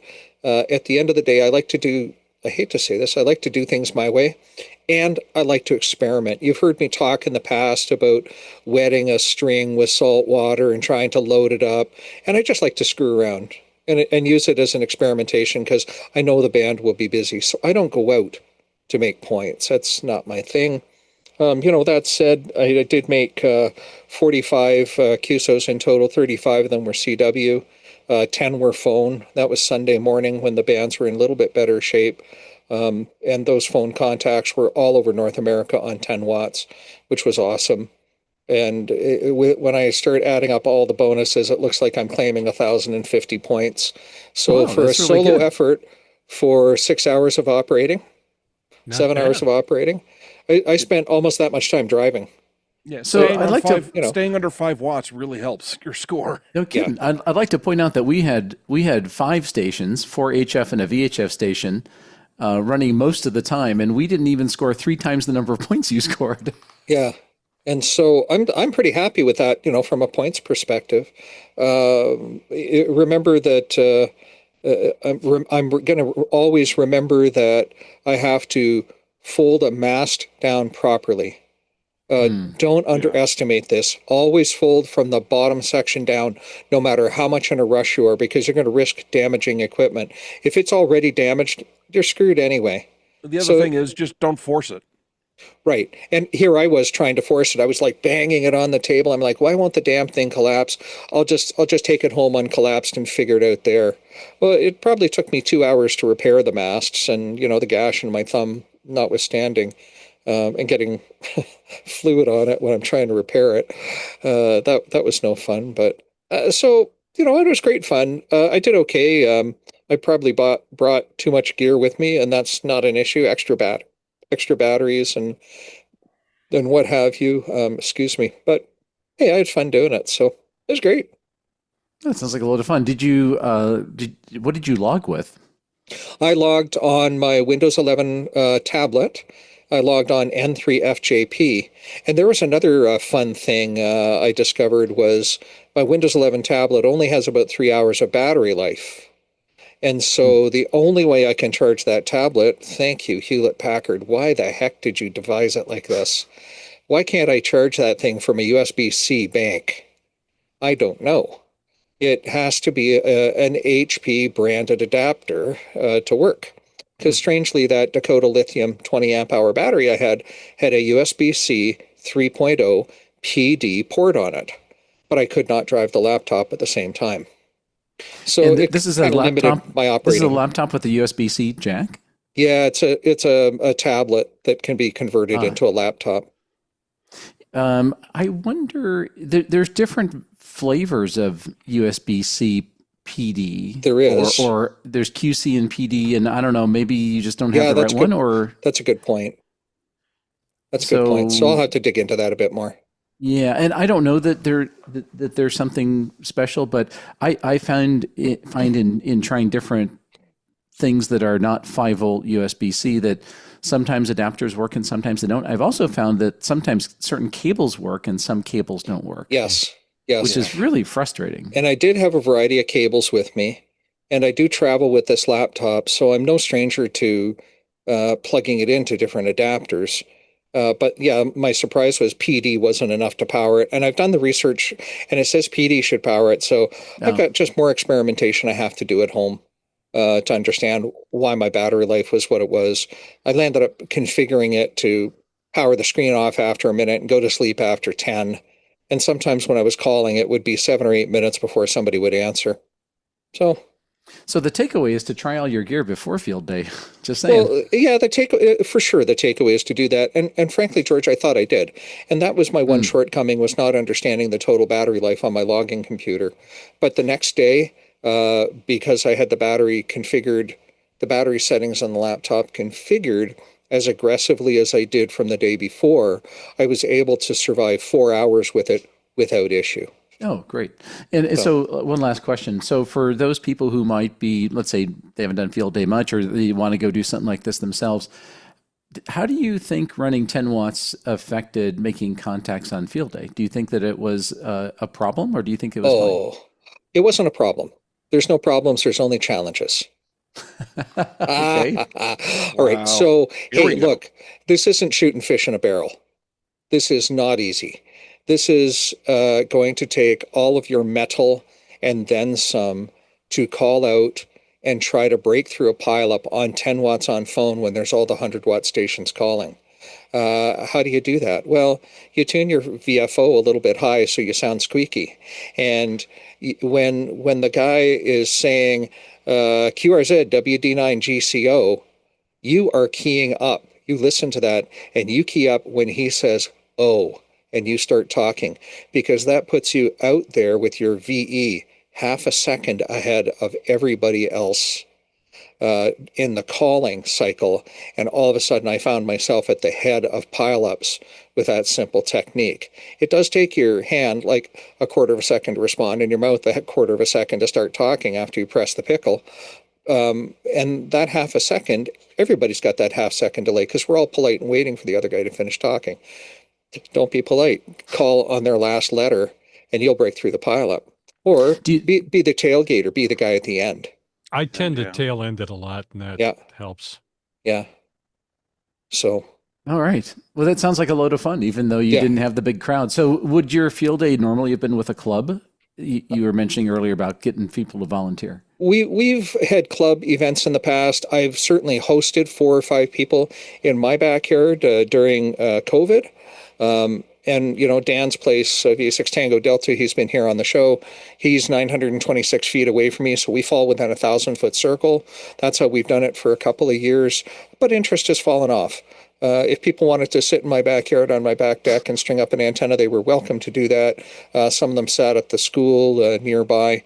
I've been part of bigger field days in the past. I was down with the Lethbridge Club, I think 3 years ago, and there were 25 people there. It was a big event that year. It's all fun. I like trying different things. All right, very good. Mark, how about you? How was field day? So field day almost didn't happen for me. This sounds like there's a story. Yeah, there's a bit of a story. The plan was to go with the local club. There are a couple of different clubs here locally, and one that I kind of run, and I put the word run in very loose quotes. And that's the one that I would like to hang out with the most. They're the people that are the most like me and have been friends of mine since college and blah, blah, blah. And I'm the only one who ever steps up to do organization on that. And I understand it. Everyone's got their lives and they would love to participate in something that I organize.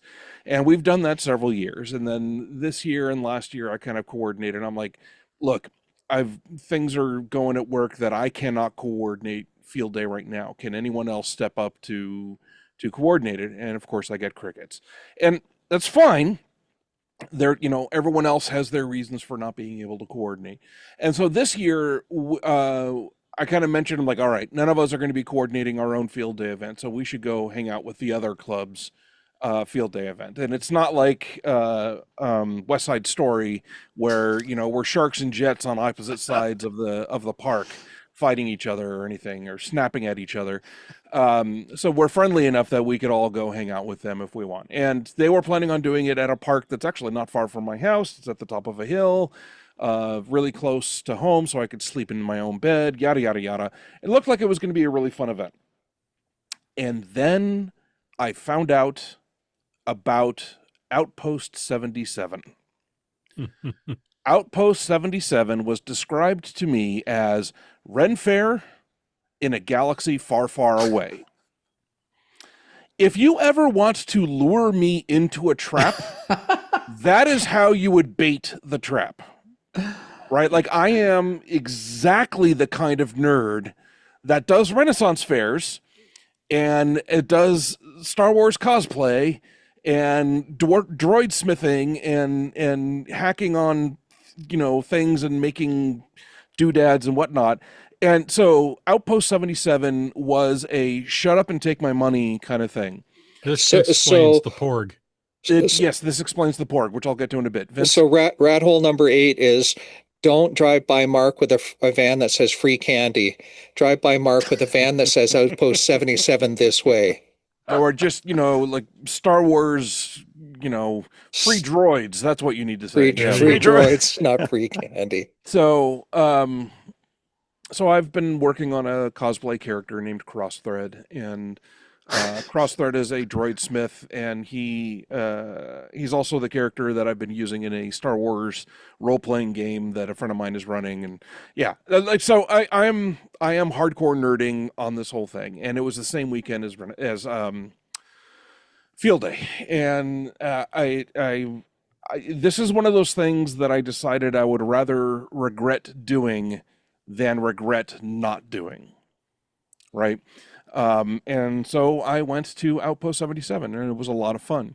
But it started at 5 p.m. on Saturday night of field day and ended at 11 a.m. on Sunday morning of field day. Isn't that kind of like crossing the streams? You got like 3 serious nerd things all coming together there at one. Dude, I do not mess around with my nerdery. Yeah. So, anyway, it was kind of a, roughly 12-hour event, and field days is 24 hours. So I decided I was going to do field day while I was driving out there.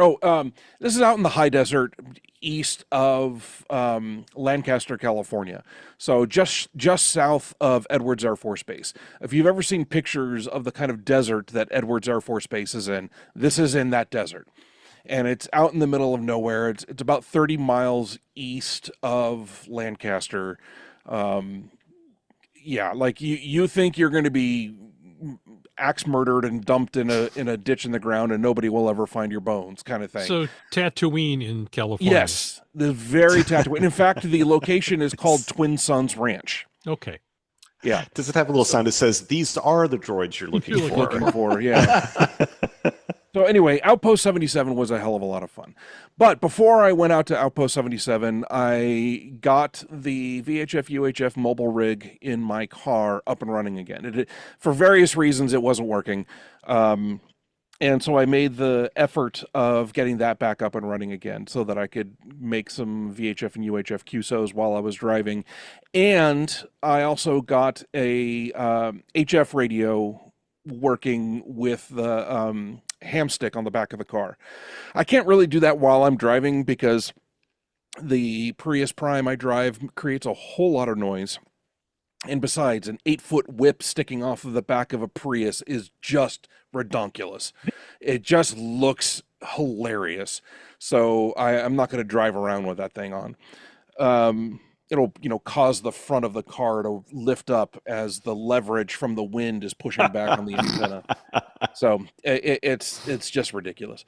Anyway, so while I was driving, I was listening and calling CQ on 2-meter call and 440 call, and I made several contacts. including with W6TRW, which is a club down in Southern California. And I started, I worked them a couple of times on each band, or once on each band. And then I also started working a K6 ARK, or is it K6? Yeah, I think it's K6 ARK. ARK. Yeah, and I'm like, that guy does not sound like Adam. What's going on here? And it turns out Adam was running the GOTA station. And so when Adam heard my call sign come back, he's like, "Oh, hey, Mark, this is Adam." I'm like, that sounds like Adam. Very good. And so Adam was apparently at the W6TRW field day event, and they were up on a hilltop that could hear me both on the coastal side of the mountain range and the valley side of the mountain range.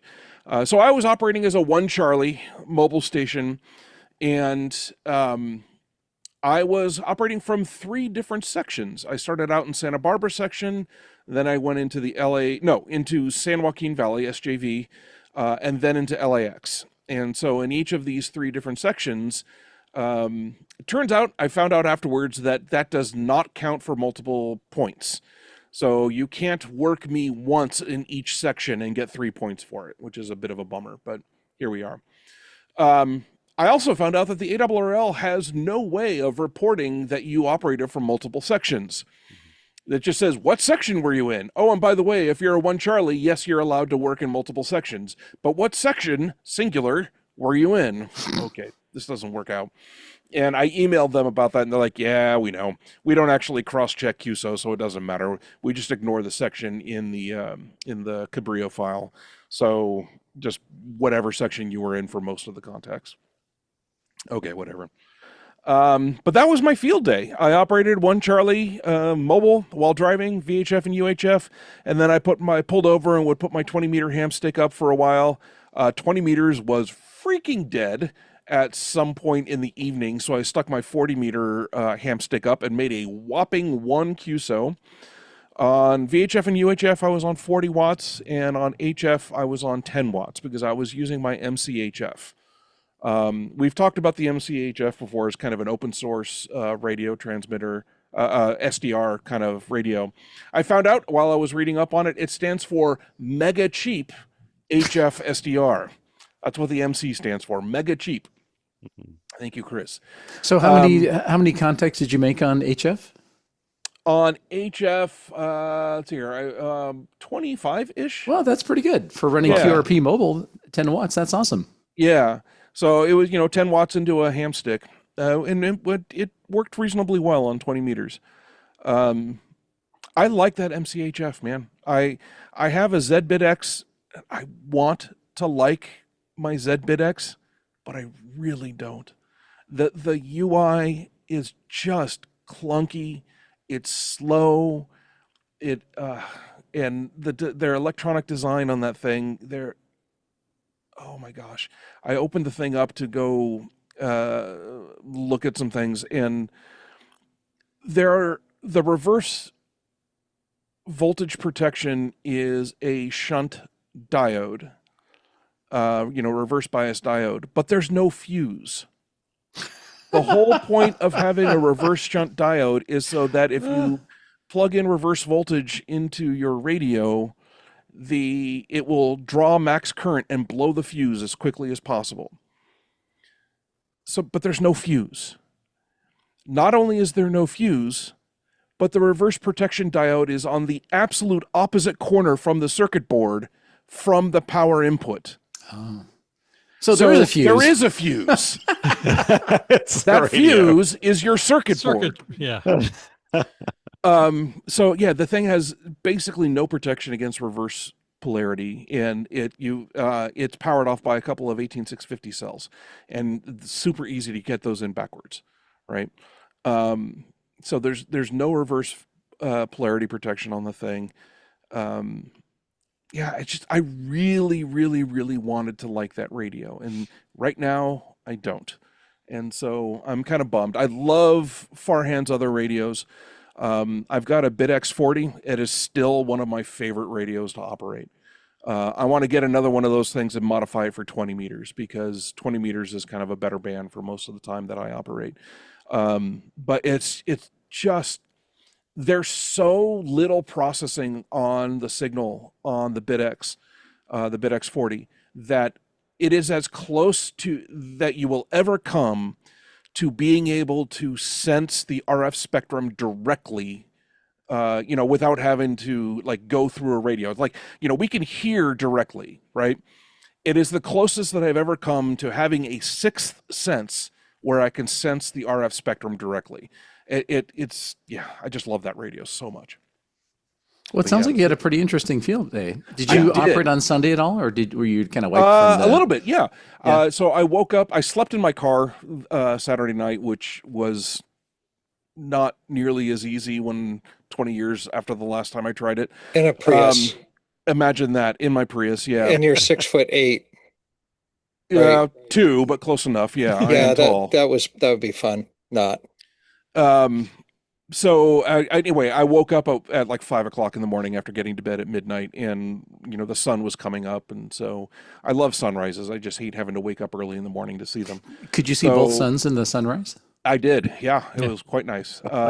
And so I set up the antenna and did a little bit of HF in the morning before I left, and then I left, and then on the way home, I pulled over on a couple of hilltops or convenient spots and set up the antenna and worked a little bit more and stuff like that. So I ended up getting, I think it was 220 points.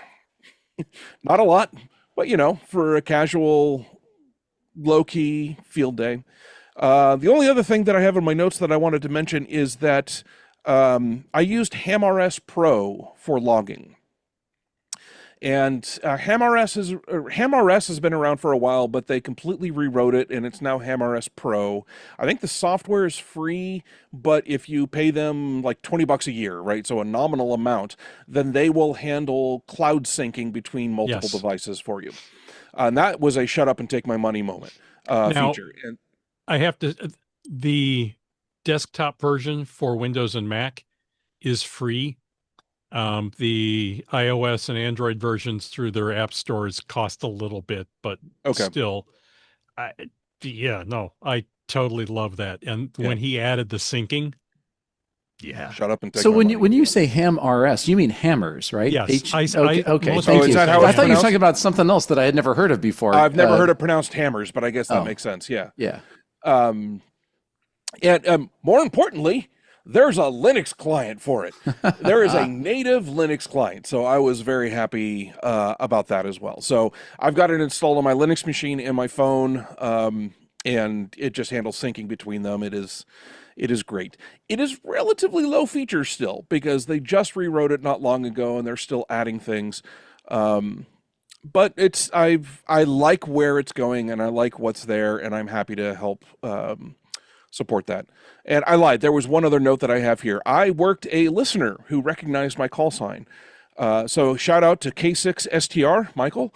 When we worked and I gave my call sign, he's like, "Oh, is this Mark?" And I said, "Yes." And he's like, "Hey, I'm a listener to the show. I really enjoy it." And so that was kind of cool to find a listener on the air. I met one of them in real life when I said that I had driven south to the Lethbridge Club.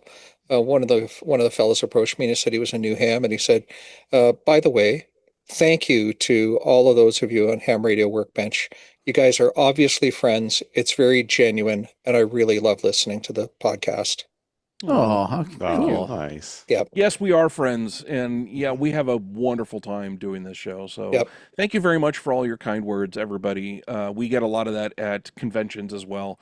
Several years hanging out at Hamvention, we all still fairly like each other. So it's all a artifice. So I just. By the way, if you want to be the Uber listener, you have to one up Stuart from New Zealand, who provided us with various Yeah. cookies and candy and wine and beers. Oh, There's a long way to go. amazing. Yep. But I got a bottle of New Zealand rum in the house waiting for me tonight. Yeah. But he did say no good deed goes unpunished, Vince. And I had to take back a Unity Spectrum analyzer and a brand new, I can't remember what kind of radio he said, in the luggage in the hole that was created. So I fell on that landmine for you, he said. Yeah. Thank you. Yeah. Thank you, We Stuart. That's appreciate true. I your mean, like, sacrifice. Yeah. We do the terrible thing of creating that space in his suitcase. He is forced.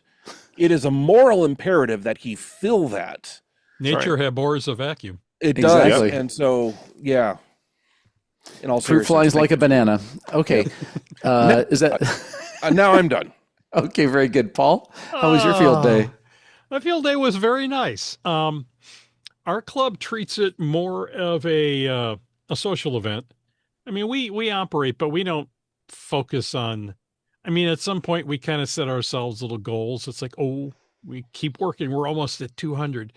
But and this year was the first time we went to a different location. We had for a number of years we had been sharing a location with a neighboring club, and that just didn't work out for various reasons.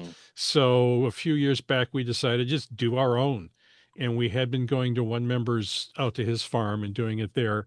And this year, another member had a much more accessible location right off of a state highway.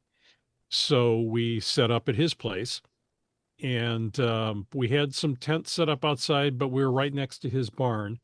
So if the weather got ugly, we could move inside and still have the antennas out. Plus, he had split the barn in half, and half of it is kind of a rec room bar sort of thing that's finished and air conditioned. So when it got to be like 100, we could go inside and chill for a little bit. But we had, I don't know, half a dozen operators. Everybody brought their own radios because we don't have a club set up yet. We just got one, but so we put up. Everybody brought an antenna, and we were working FT8 sideband. Nobody's working CW because I'm not there yet. I'm sorry, Vince. But I'm pretty sure he's got a thing you could use that will help train you. I'm my brain has got it in there somewhere. I just have to knock the rust off. Paul, this is the second time I've said this week. I'm going to tell you what one of my personal heroes told me once. Thomas K4SWL said, Vince, get on the air. I will hunt you down and I will work you. You are ready to get on the air. You just don't believe it yourself. Yeah. And so I said that earlier, just yesterday in a live stream, and somebody commented back to me on social media just today. Thank you, Jake, for doing this. Vince, you're absolutely right. I didn't feel I was ready. I wasn't sure half of what was being said, but I made the contact and I didn't think I could do that. And it only gets better from there. So Paul, you are ready now. If you've got the 26 letters, the 10 numbers, and 5 pieces of punctuation and a couple of pro signs in your head, you're ready. Sure. I'll get on Zoom and I'll do it with you. You sound like Karen. Karen keeps on me about she'll be my code buddy too. Dude, I'm not going to be your code buddy. I'm just going to help you get on the air. Yeah. I'm not going to drive you. You are ready. You just don't think you are. And I know you are. I'm going to start. And I need to. And that message is for anybody that's struggling with that out there. I'll do the same for you as Thomas did for me. It's the least I can do. Paul, go ahead, please. All right. So we were, for the most part, running off generator. And now we have to learn where that generator is making noise from and how to make it not do that. Because every 25 kilohertz or so, there's noise. So we're going to work on that in the off season. It's an inverter generator. Probably. Because that's the hallmark of an inverter or switch mode power supply is noise at regular intervals. Yeah. So we got to figure out how to shield that. Or jettison the generator and just go battery. Well, there's seriously. Not everybody there has a nice battery box though. So. But batteries are getting so cheap. I mean, you can buy a 100 amp hour LifePo battery on the cheap off Amazon for $200. or less. Yeah. So, so we barbecued, we brought side dishes and stuff, and there's beverages. So because we're right off of a highway instead of our previous location where we had to really drive out through a bunch of country roads to get there. We actually had some people from the Muggle world show up and ask what we're doing. What's a Muggle world? It's a Harry Potter reference. Oh, I'm sorry. I didn't get it. Thank you. Go ahead. Yeah. Wow. Muggle as in non-ham. Yeah. Okay. Thank you. Okay. I'm sorry. It's all good. Now I know. I'm good. Carry on. Okay. I guess we can be friends still. Now, one cool thing is that we had a couple show up, late 50s, 60s, maybe. And the husband was just kind of asking some questions, wasn't really sure what we were doing. The wife, however, I found out, is studying for her tech. So she had a lot of questions. So I said, come over here. So I asked what she wanted to know, and she asked questions, and I explained what I was doing and explained the logging. And for the record, for us, we were using N3F and FJP, because one of our members has a license for it, and we set up a little network for it. So she was asking, I explained the logging, I explained because I had brought my 857D POTA setup. So I explained my radio, I explained a little OHIS interface, I explained, all the stuff that we were doing. And by the time we were done, I had added her to our club mailing list. I invited her. I said, you don't have to be a ham yet. I said, come to the next meeting. I said, there's going to be 30 or 40 guys there who will be more than happy to answer your questions. I'm on the VE team. I said, I'll be there when you take your exams. So that was cool. A chance to, and that's the key, I think, is when you get people come to these things and they ask questions, is answer the questions and don't talk down to them, and be friendly and welcoming, because a lot of we have, for a lot of people, their perception of us is not necessarily good, but accurate, but in some cases accurate. Most cases it's accurate. Yeah. So you can't be that person. You have to be warm and welcoming and say, hey, this is a fun hobby. Come on in and ask questions. Can I belabor that point for a second? Rat hole number 8. So I think this also applies to people who are already in your club who shows up to field day as well. Yes. Because if you look at, let's say you get a dozen people to show up to field day. There's a few people who are hardcore, been doing it for 40 years. I know what I'm doing. And there's other people that are this is my third field day and I've actually never operated. And those of us who've done it before, we should basically not hog the station, right? You should go grab the person who's never operated or is the new ham or the visitor and plop them in the chair and go, we're gonna make some contacts together. And here's what we're gonna do. I'm gonna make some contacts and you're gonna log. And then in a few minutes, you're gonna be making the contacts and I'm gonna log and we're gonna have some fun. And and by the way, it doesn't have to be DX. It could be on 5.2 simplex on 2 meters. Right. Yeah. In fact, it sounds better. So, I think that's so important, Paul. I think, getting, being nice, being open and getting out of the seat and letting someone else in there to do it who hasn't done it before. 100%. Yep. Please continue. Especially if you're going to be in a more or less public event. For sure. Here's our chance to show that we're not all that guy.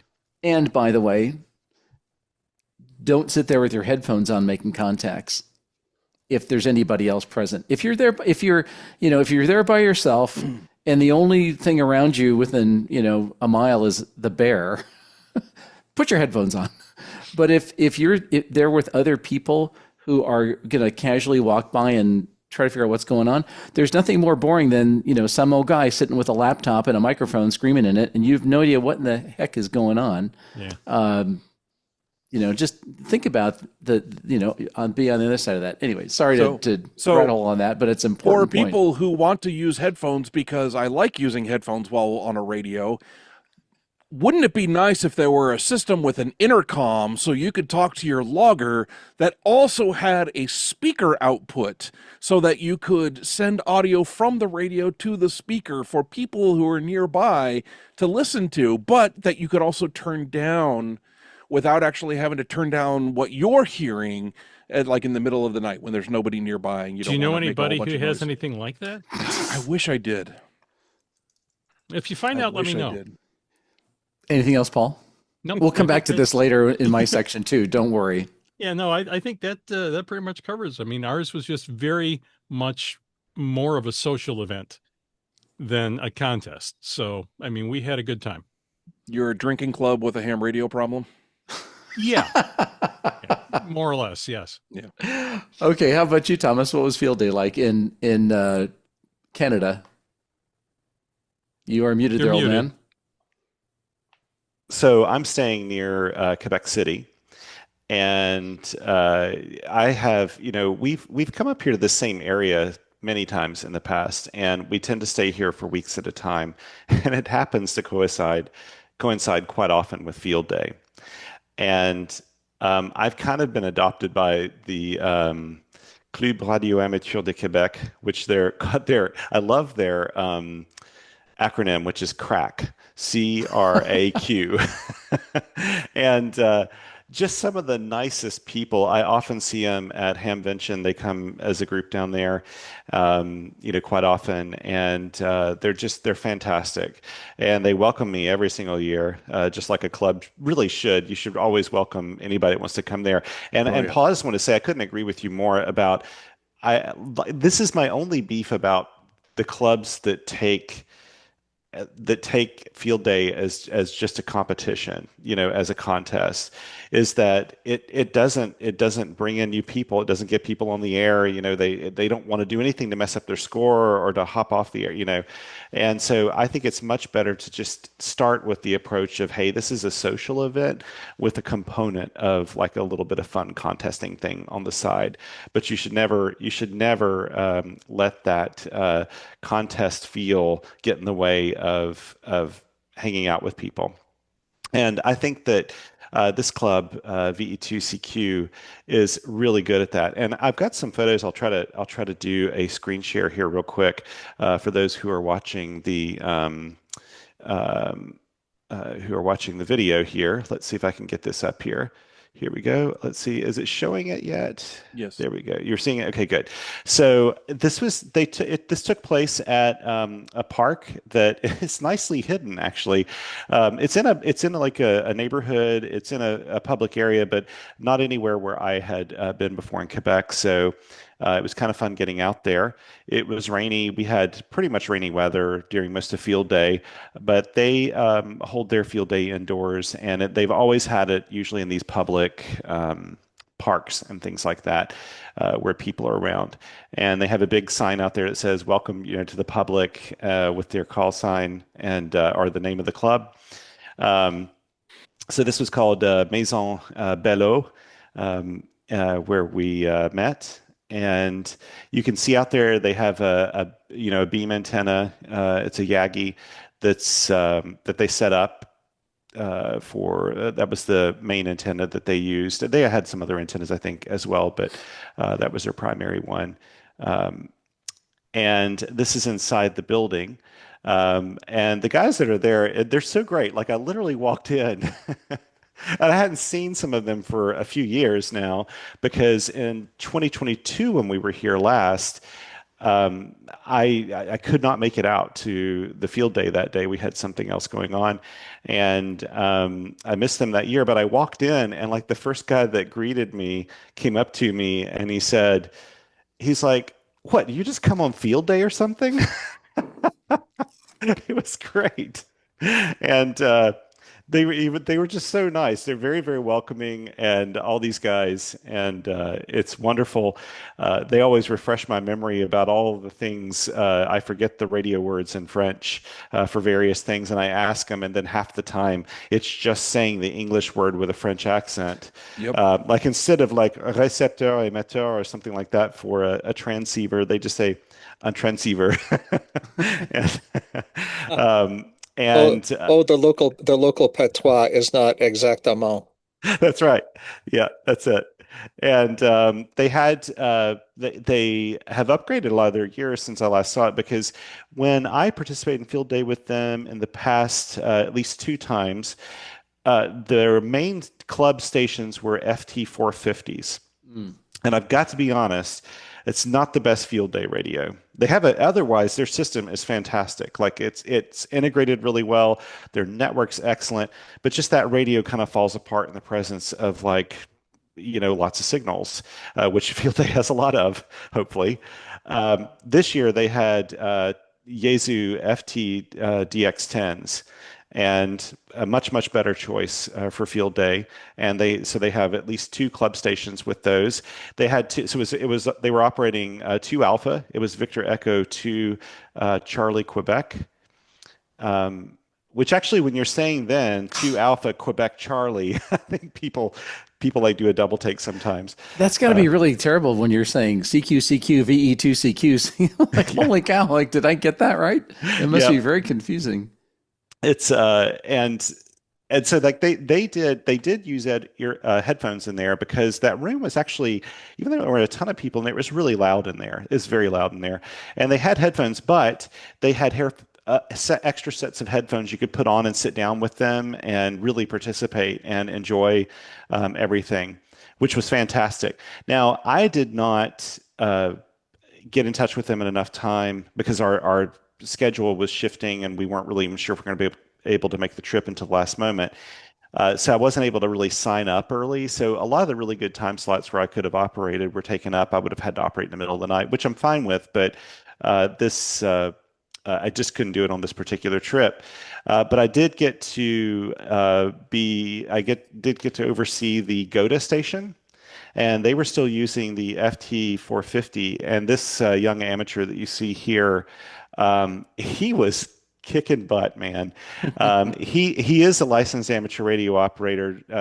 Hasn't been for very long at all, but he got on there and he was an absolute natural. And I think he was working more stations with that 450 than the other 2 single sideband stations working at the same time on the DX10s, because he was just so good at punching through. And I was really impressed with his ability to hear phonetic call signs when the conditions were poor. And of course, that radio does not make it all that easy to hear call signs when there's just a lot of close-in signals.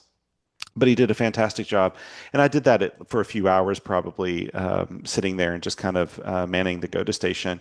I never got on the air myself. It was a lot of fun, though. And I of course, I was, I had my own set of headphones on during that time. So that was really good fun for me. There's me looking like I just ate a canary or something, and with some of the other guys there as they were working. And we did have times when the bands just died, like 15 meters at one point just went away. It was working and then it just went away.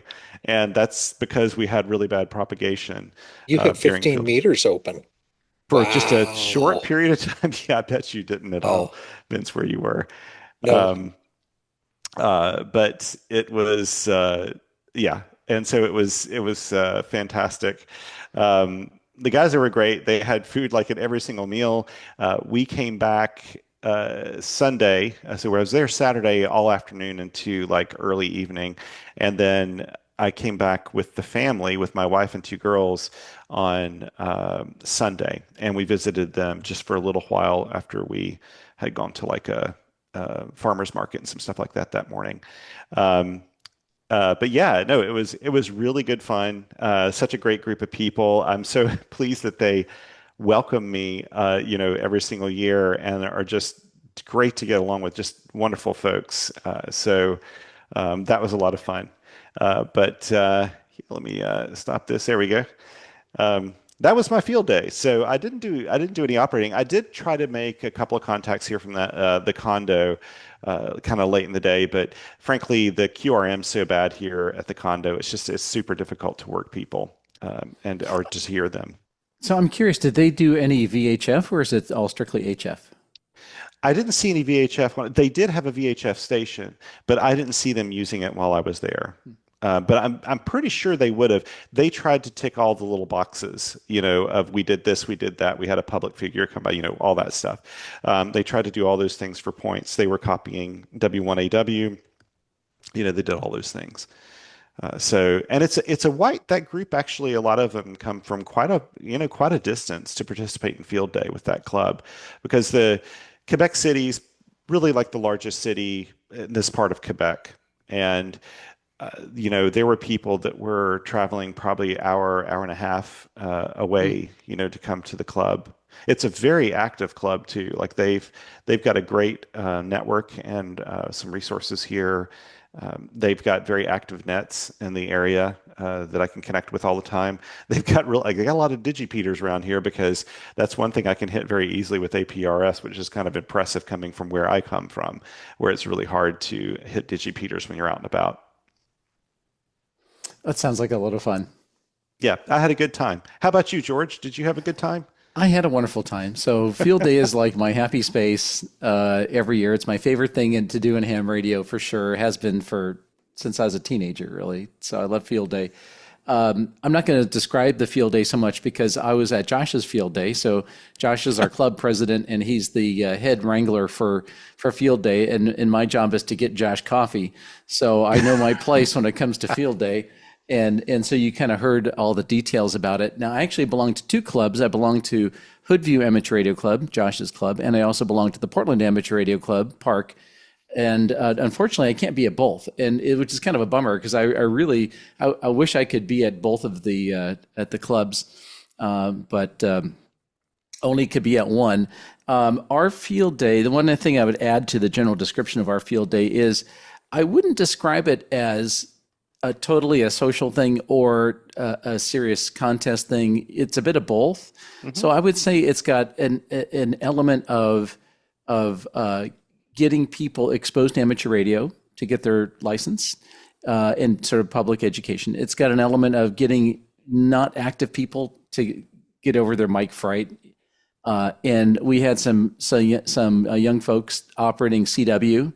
That was very impressive. I mean, like, they were ripping on CW. These guys are they're ringers, and a young lady and a young man, and I think they're probably in their early 20s, and they were just amazing. They were there at field day last year. They came back, so it was great to have them. And frankly, everybody is like, whether you're a ham or not, you're kind of go, first of all, like, holy moly, these people are really talented and young. Who knew that's possible? So we do a lot of that stuff, but we also try to shoot for a personal best. Like last year we had more contacts than this year, same number of stations, and I can't explain it except maybe the band conditions weren't quite as good. But so we shoot for a personal best, but it's really about the experience. But anyway, so for my little discussion here, I broke down my field day into some groups, some buckets. Okay, so I've got the what worked really, really well bucket. I've got the what was terrible bucket. And I've got the what am I going to do next time that's different bucket. So I thought I could parade through those short lists. So the good news is that what worked out well is a longer list than the others. Okay, so one of the stations Josh mentioned that we set up was a primarily CW station, and that's the station we put the K3 on. So this is my old K3 and a P3, and it's in a Gator case, and so it's kind of nicely outfitted. I normally don't like the Gator case thing, but it's perfect for this. And I brought it because I really wanted a hot CW station, and the K3 is a great radio for that. And so my buying tip of the day is, if you want a really good contest station for the field that's not that expensive, buy a used K3, because you can get a K3 with the features you want, 100-watt PA, the built-in tuner, maybe not extra filters. You really kind of don't need the extra filters. But anyway, so 100 watts tuner in good shape on eBay, somewhere between $1,100 and $1,600. Now you can find cheaper ones that are like beat up or more expensive ones that have more features that you don't need. But $1,100 to $1,600, you can get yourself a really sweet radio that's probably going to be the best radio at field day. So that's a serious thought. Why is it the best radio? Best front end, best receiver, selectivity, fabulous CW, smooth as could be, great tuner, tunes anything, wide range tuner, and it's fairly lightweight as portable radios go, and it sips power. It doesn't take much energy. There's a reason why it was a DXpedition choice radio for just ages. Exactly. Yeah. Same things apply here, right, for field day. So I think that's a buying tip for the day. So warm up your credit card. Second thing was we had a Meshtastic node again this year, and it wasn't really practical used for anything, but it was a novelty. But it was fun to stick it up on a pole with a 900 meg antenna and just like see who we could hear. And I think we could see at least 20 or 30 stations by RF and another 150 through the network. So that was fun. I mean, why not? A lot of people were curious about what it is, and because they had heard about it. A next winner was to make sure that the laptop charger that you're using is not a noise generator. And if you have, let's say not a tablet, for example, you got like a regular laptop that takes 19 volts, or in my case, 16 volts, because they're a Panasonic Toughbook, you go to eBay and you buy a 12-volt power adapter so the thing doesn't poop out after a couple hours. Well, there's a good chance that thing is going to generate noise. So you want to get one that's, and test it to make sure it's not putting out spurs everywhere. A brand that I found that it works pretty well is called Power Plus. It's PWR with a plus sign. And their power adapters are about $30. They're fine, surprisingly no noise. I had to put no ferrites on them at all. So I ran that on the K3 station, worked great. So really quickly, that is AC in and... Oh, they make both. They make AC in and 16 volts out, but they make 12-volt cigarette lighter plug that, of course, you cut off and put power poles on instead. Of course. Or an adapter.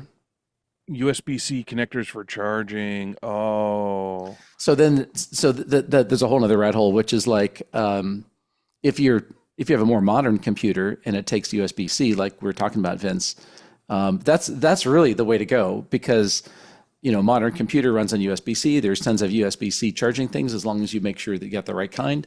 But if you get an older laptop, especially like I love the Toughbooks because they're not very expensive. Yeah. And if you get rained on, you're not going to cry because that's what they're built for.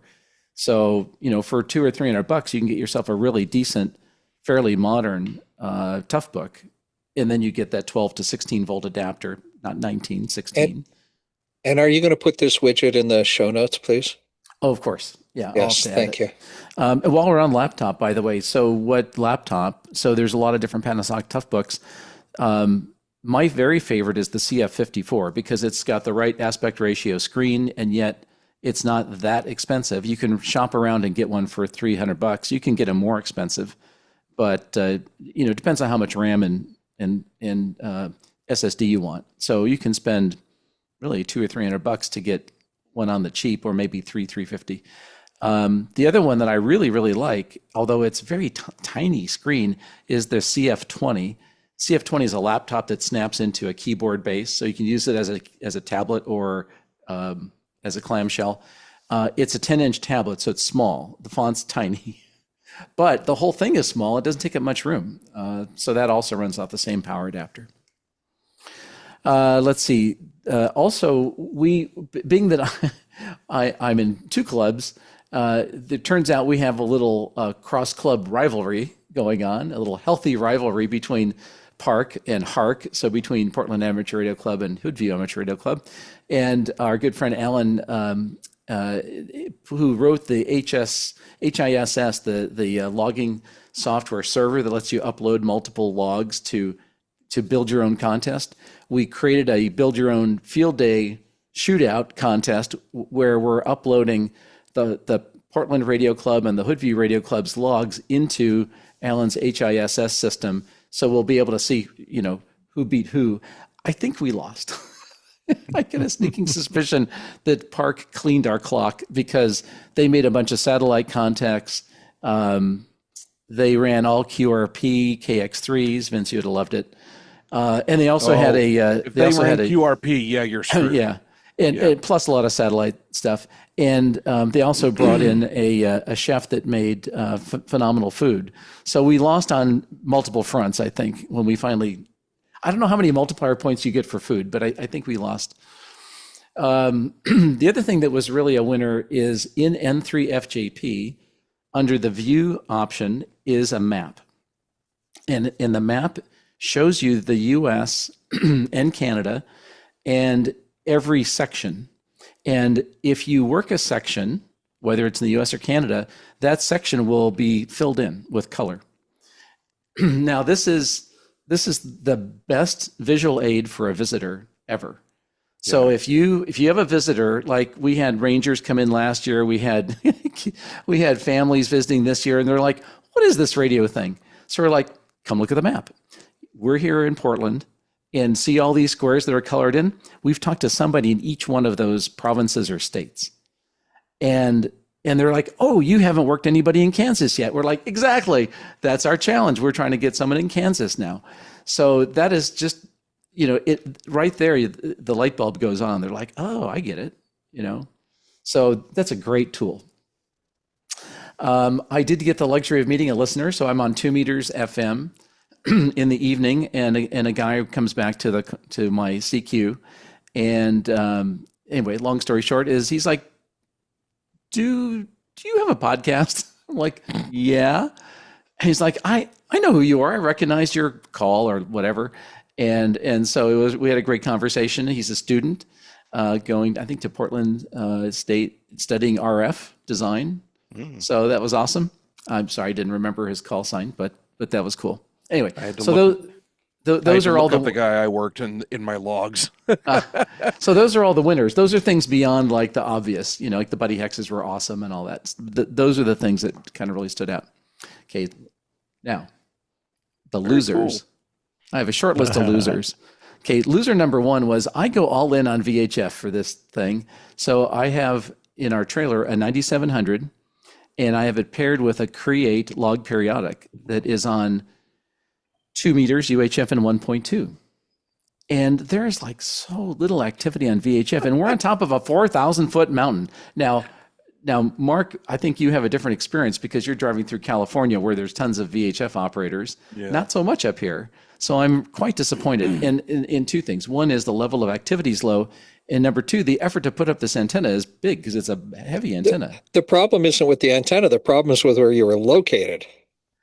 We're on a 4,000-foot bloody mountain. No, you're in Oregon. You need to be in California. Well, that's a fact. So, I mean, right. that is a true statement. Just saying. I'm going to rat hole briefly and point out that you said 2 meters, which is a wavelength, UHF, which is a name, and 1.2 gigahertz, which is a frequency. Correct. You literally used 3 different ways of addressing each of the bands. Spoken like a true Canadian. I've been trying to get better about either using VHF and UHF, or 2 meters and 70 centimeters, or 145 and 436. Like, I've been trying to get better about using the same measurement. Yeah, my problem is saying 2 meters 440, which and that's a common thing. Which is splitting the infinitive too. So yeah.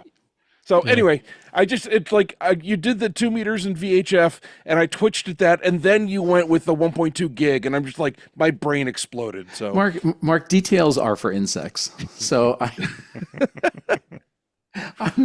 that is like I appreciate your comment. You just made my head explode. So it's fine.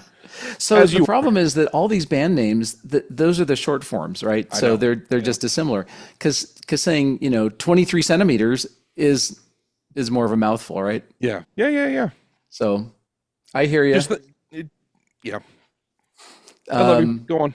All right. There's another complaint about the metric system. 23 centimeters is such a mouthful. Rat hole number 9. Go ahead, George. Thank you. Okay, so to conclude this particular complaint, so the Create Log Periodic antenna is a beautiful antenna for the home.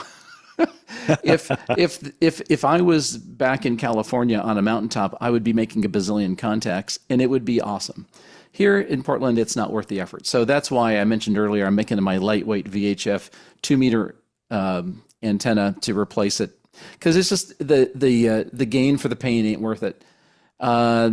6 meters in the buddy hex was like a total waste of time.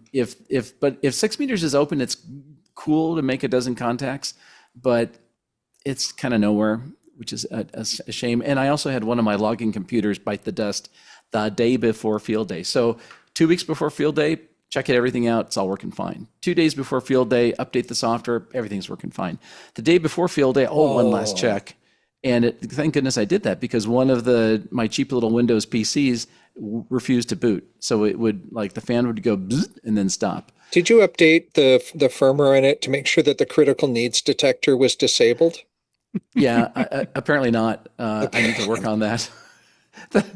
The finger hovering over the buy button on Amazon to get a new computer almost had to happen, because I would have been highly hosed without it. So the safety tip here is bring extra PCs now. So here's my suggestion. From time to time, you see cheap Windows 10, perhaps now Windows 11, of course, laptops, or you see cheap tablets, or those little, Nuck size, the ones that I got. Make sure you bring at least one spare if you're doing a group event. If you're by yourself, you can bring another computer in case odds are you bring your laptop, it'll be fine. But you never know when something's going to go sideways, and you just don't want to be bit. It's the usual redundancy thing. So those are my losers. Now, chapter 3 is future plans. So 2-meter antenna, smaller version of that, easier to set up, more portable, use it for other stuff. Number 2 is I got to figure out how to promote using 2 meters on field day. I love 2-meter sideband on a contest. It's really fun. 2-meter FM is a fail over, backup. So I got to figure out how to get more people jazzed up about operating 2 meters. The third thing is that we got to put the wait for it, OHIS contesting consoles in the trailer, because the way we do it, if we have 2 stations running in the trailer, and there's 2, is we put a Y adapter on the headphones, and that's fine for the logger, but you're still always kind of putting your headphones kind of half on your ears and half off your ears, and it's kind of a pain in the neck. It's certainly not ideal, and it became obvious to me at Hamvention when Paul and Mark, you guys demoed the OHIS stuff, and I don't have a contest station. Why do I need this thing? And all of a sudden I realized, wait a minute, I do have a contest station. Yeah, it's the field day, and Josh is like, oh man, yeah, we need that. So we're going to have that for next year for sure. We're going to put a couple in each trailer, I'm sure, by the time the dust settles, because it's just going to make life a whole lot easier. Plus, I love the idea that you can hear the ambient sound around the trailer. Or turn it off if you don't want to hear it. Right. So you can hear the bear when he's coming up to you. Yeah, exactly. Vince. Okay. So last thing, I've got a 4th bucket because 3 is not enough. So a 4th bucket of other stuff that I learned along the way. So the trailer, when we built out the trailer, I put 300 amp hour batteries, lithium iron phosphate batteries in there. And it's like range anxiety. I've got battery capacity anxiety. And I'm always thinking, like, do we have enough? Because when you turn on all the because in the trailer, we've got 2 HF radios, a VHF all mode radio, 2 VHF, UHF, FM radios, 3 computers, 4 LCD monitors, and in the evening, lights. So the load, without transmitting, the load just sitting there is like 10 amps.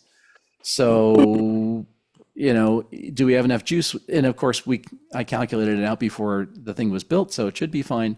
And it turns out it's fine. So 300 amp hours for a big setup like that worked well. I mentioned backup computers, and the last thing I want to mention has turned into the topic of a show. And I am officially announcing that I'm looking for a guest who's an expert at this, because I don't know anybody who's an expert. So, we're at field day. We got 4 stations on HF, and we work some stations that are like 10 alpha, 12 alpha. We have like 10 stations we work that were like 10 alpha. So 10 transmitters on HF. And so we're sitting there thinking, like, how in the world, we have a hard enough time with 4. How in the world are these guys doing 10? Because they must be running multiple transmitters in the same band, and you can only be within that 1,000 feet. So, like, what's the magic? So is it antenna placement? Is it power output? Is it filters? Like, what is the secret sauce here? And I'm sure it's multiple things that would contribute to a successful multi-transmitter field day. So I am officially looking for one or more people who have experience designing a field day setup with more than 10 transmitters. Mm-hmm. And I would love to have you come on the show and tell us how you do it. What's your secret to success? Now, maybe you're going to blow your advantage here because we're going to learn all the secrets, but hopefully you're willing to share with the rest of us exactly what magic you use to make that station work well. I read a comment on Reddit about a station that ran a 22 or 23 alpha. And their comment was, you use every square foot of the periphery of the 1,000-foot circle. You pre-plan antennas and the directions they aim, and you make judicious use of bandpass filters. You'd have to. Yeah, I think all of that makes sense. Bandpass filters and diplectors. That way you can put multiple radios on a single antenna. Yeah. Yeah. I think that helps in the separation. Like, unfortunately, in the place that we go in Larch Mountain, like Josh was saying, that the length, it's not a circle or a square. It's like a long oval of property. And if we were really separating the antennas quite a ways, one's pointing right at the other one. So we have a pointing issue.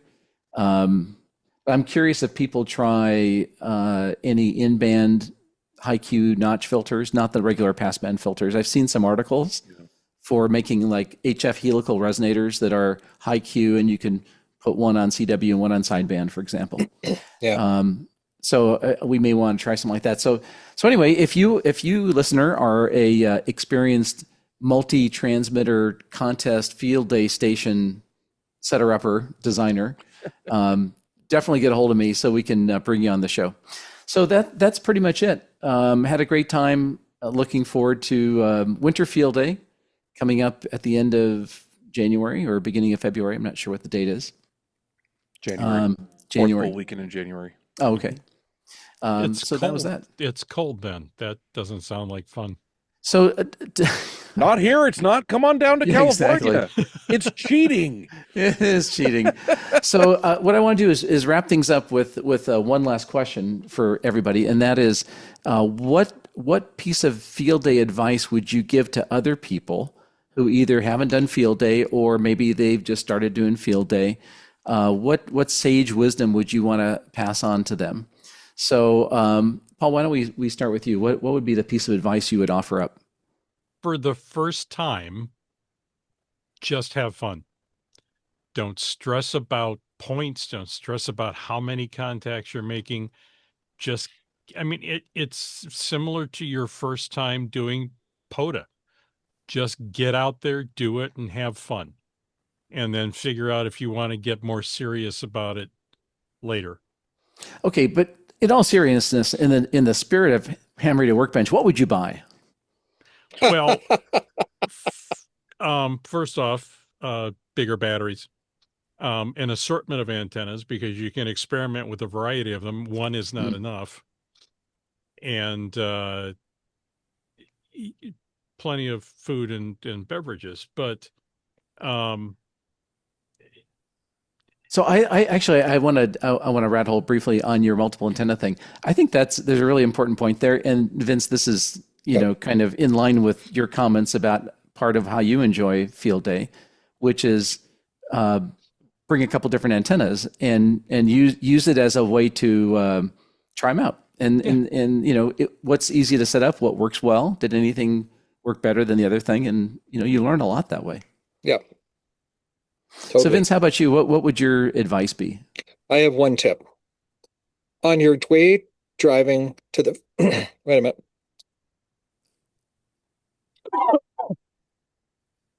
Count to 5.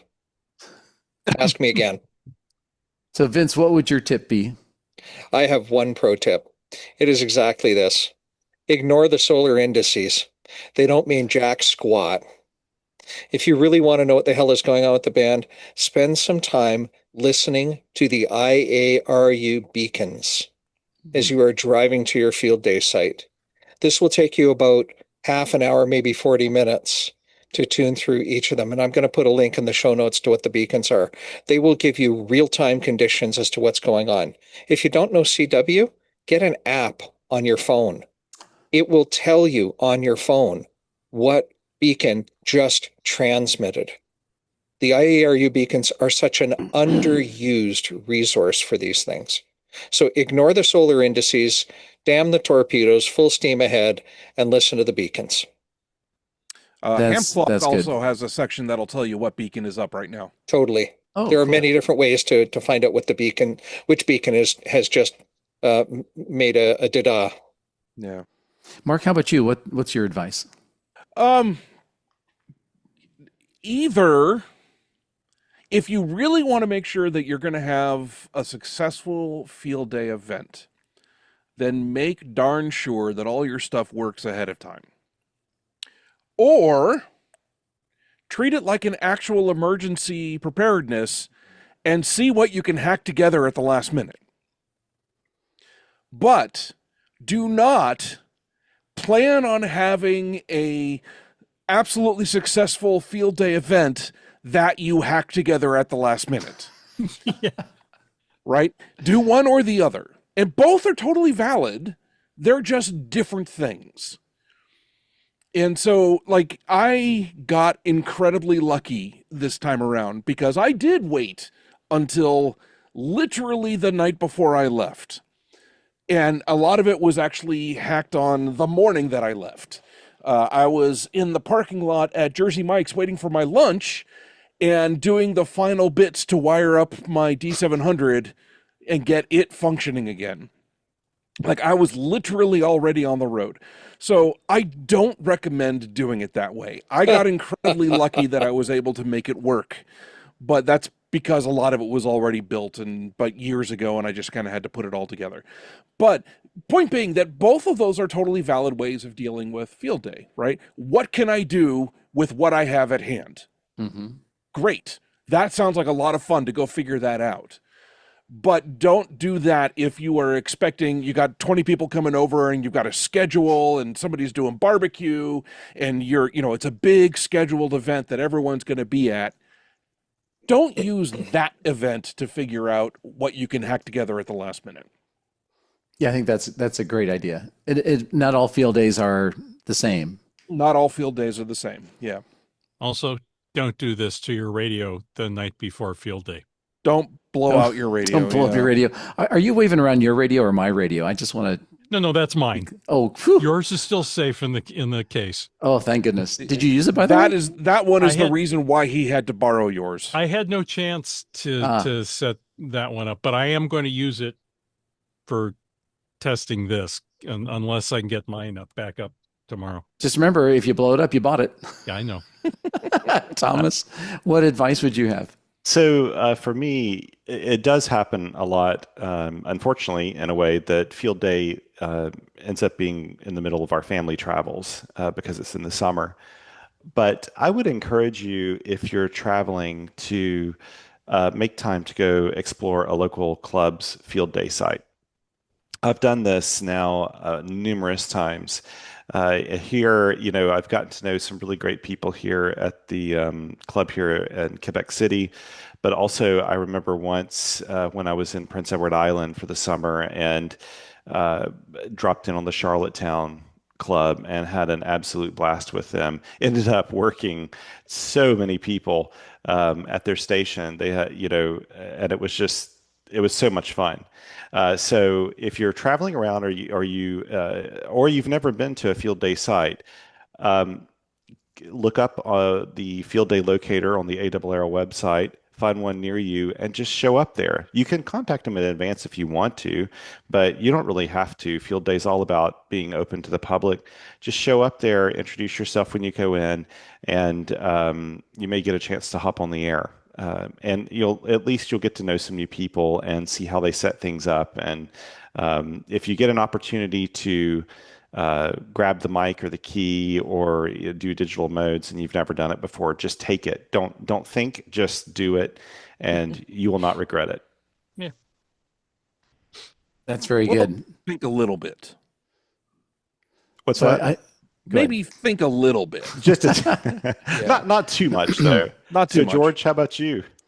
A couple things. One thing that was really interesting to me is we had one station on 15 meters the whole day, and we were making contacts, some sideband and CW contacts, and very late in the day and into the evening, the band is dead, except for FT8. So we were making FT8 contacts at like 7, 8 o'clock at night on 15 meters. And if you just listen to the rest of the band, you wouldn't bother. I mean, and just like anecdotally, well, 15 meters a night is not exactly a hot place to be. But man, FT8 makes the band work. And so you never know. And this is good because if you're running multiple stations, you have to be on multiple bands. And if you're on 10 and 15 meter stations, and by the time you hit the evening, like there's nothing to do because there's nobody there, try FT8. FT8 for the win now that it works on field day. So that was useful. Vince? Related to that, FT8 is dial tone. And by that, I mean, is a band open? Yes. Tune to the FT8 frequency. You'll find out in a hurry. It's almost better than the IARU beacons, but at least the beacons, you know where you're hearing it from. Go ahead, George. Yeah, no, I think both of them together really gives you useful information for sure. Totally. So FT8 is like, is it open at all? Yeah. And the beacons are kind of like to where. Suggestion number 2, and I'm going to kind of take this from a comment you made, Vince, and that is try CW and just get a CW decoder because, you can get CW decoders for your phone or your laptop. And, you're not less of a person for using a CW decoder. I will officially give you the possibility, the privilege of not having to know, the permission, one of those P words. You have the permission to use the decoder. You don't have to be a CW whiz. You're not going to, ruin your life by using the decoder. I've never had a decoder actually work. Oh, there are some good ones. Yeah, you have to get enough signal to noise for any decoder to work. My KX3 or FL Digi on my computer. I did field day 5 years ago with FL Digi. I did it from home. And I did it all in CW. And if it couldn't decode it, I didn't work the guy. It was that simple. So if you listen to a range of strength, any signal that is like in the upper half of strong, like if they're down in the noise, it's hard. If they're pretty copyable, often it'll decode it.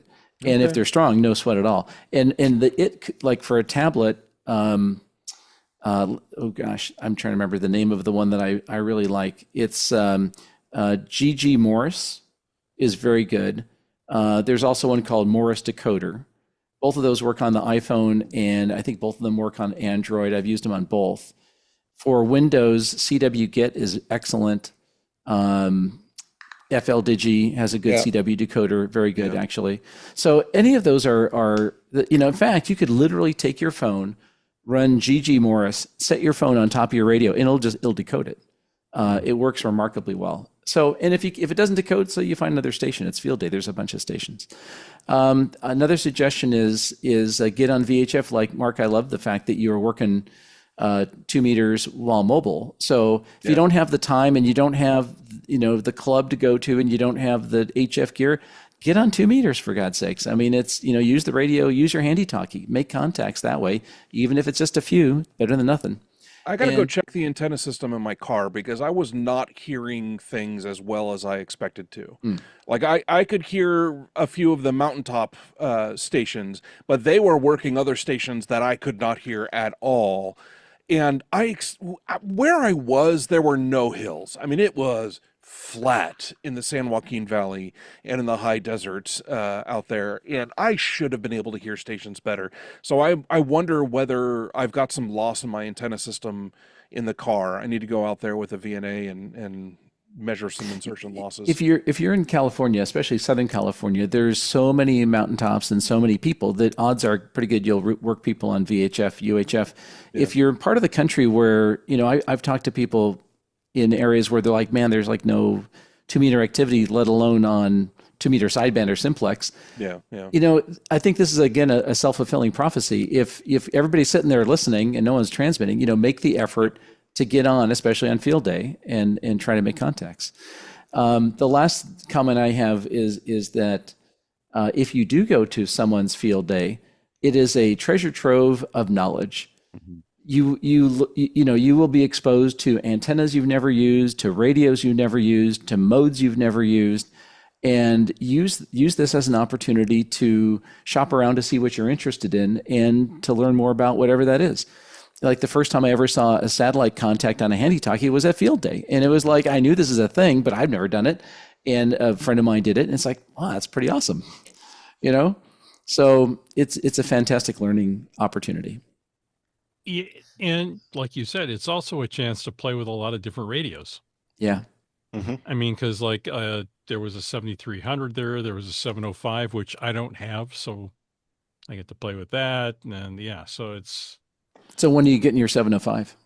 I'm not. This is the workbench, Paul. Yeah. Just go ahead and order it. You just do it now. You go talk to my wife. It's not that bad. Go ahead and order it and charge it to Thomas. It'll be fine. Yeah, that'll be fine. It'll be fine. All right. Well, so we all had a great time on field day. I think all of our field days were a little bit different one way or another. So, but we all enjoyed it. And I'm sure everybody's looking forward to it next year. So thanks everybody for listening. And hopefully we'll get someone on the show to talk about how you do a big 10 transmitter plus field day and make it work. So with that, 73s to everybody with that from all of us at the workbench, 73. 73. 73. Be good humans.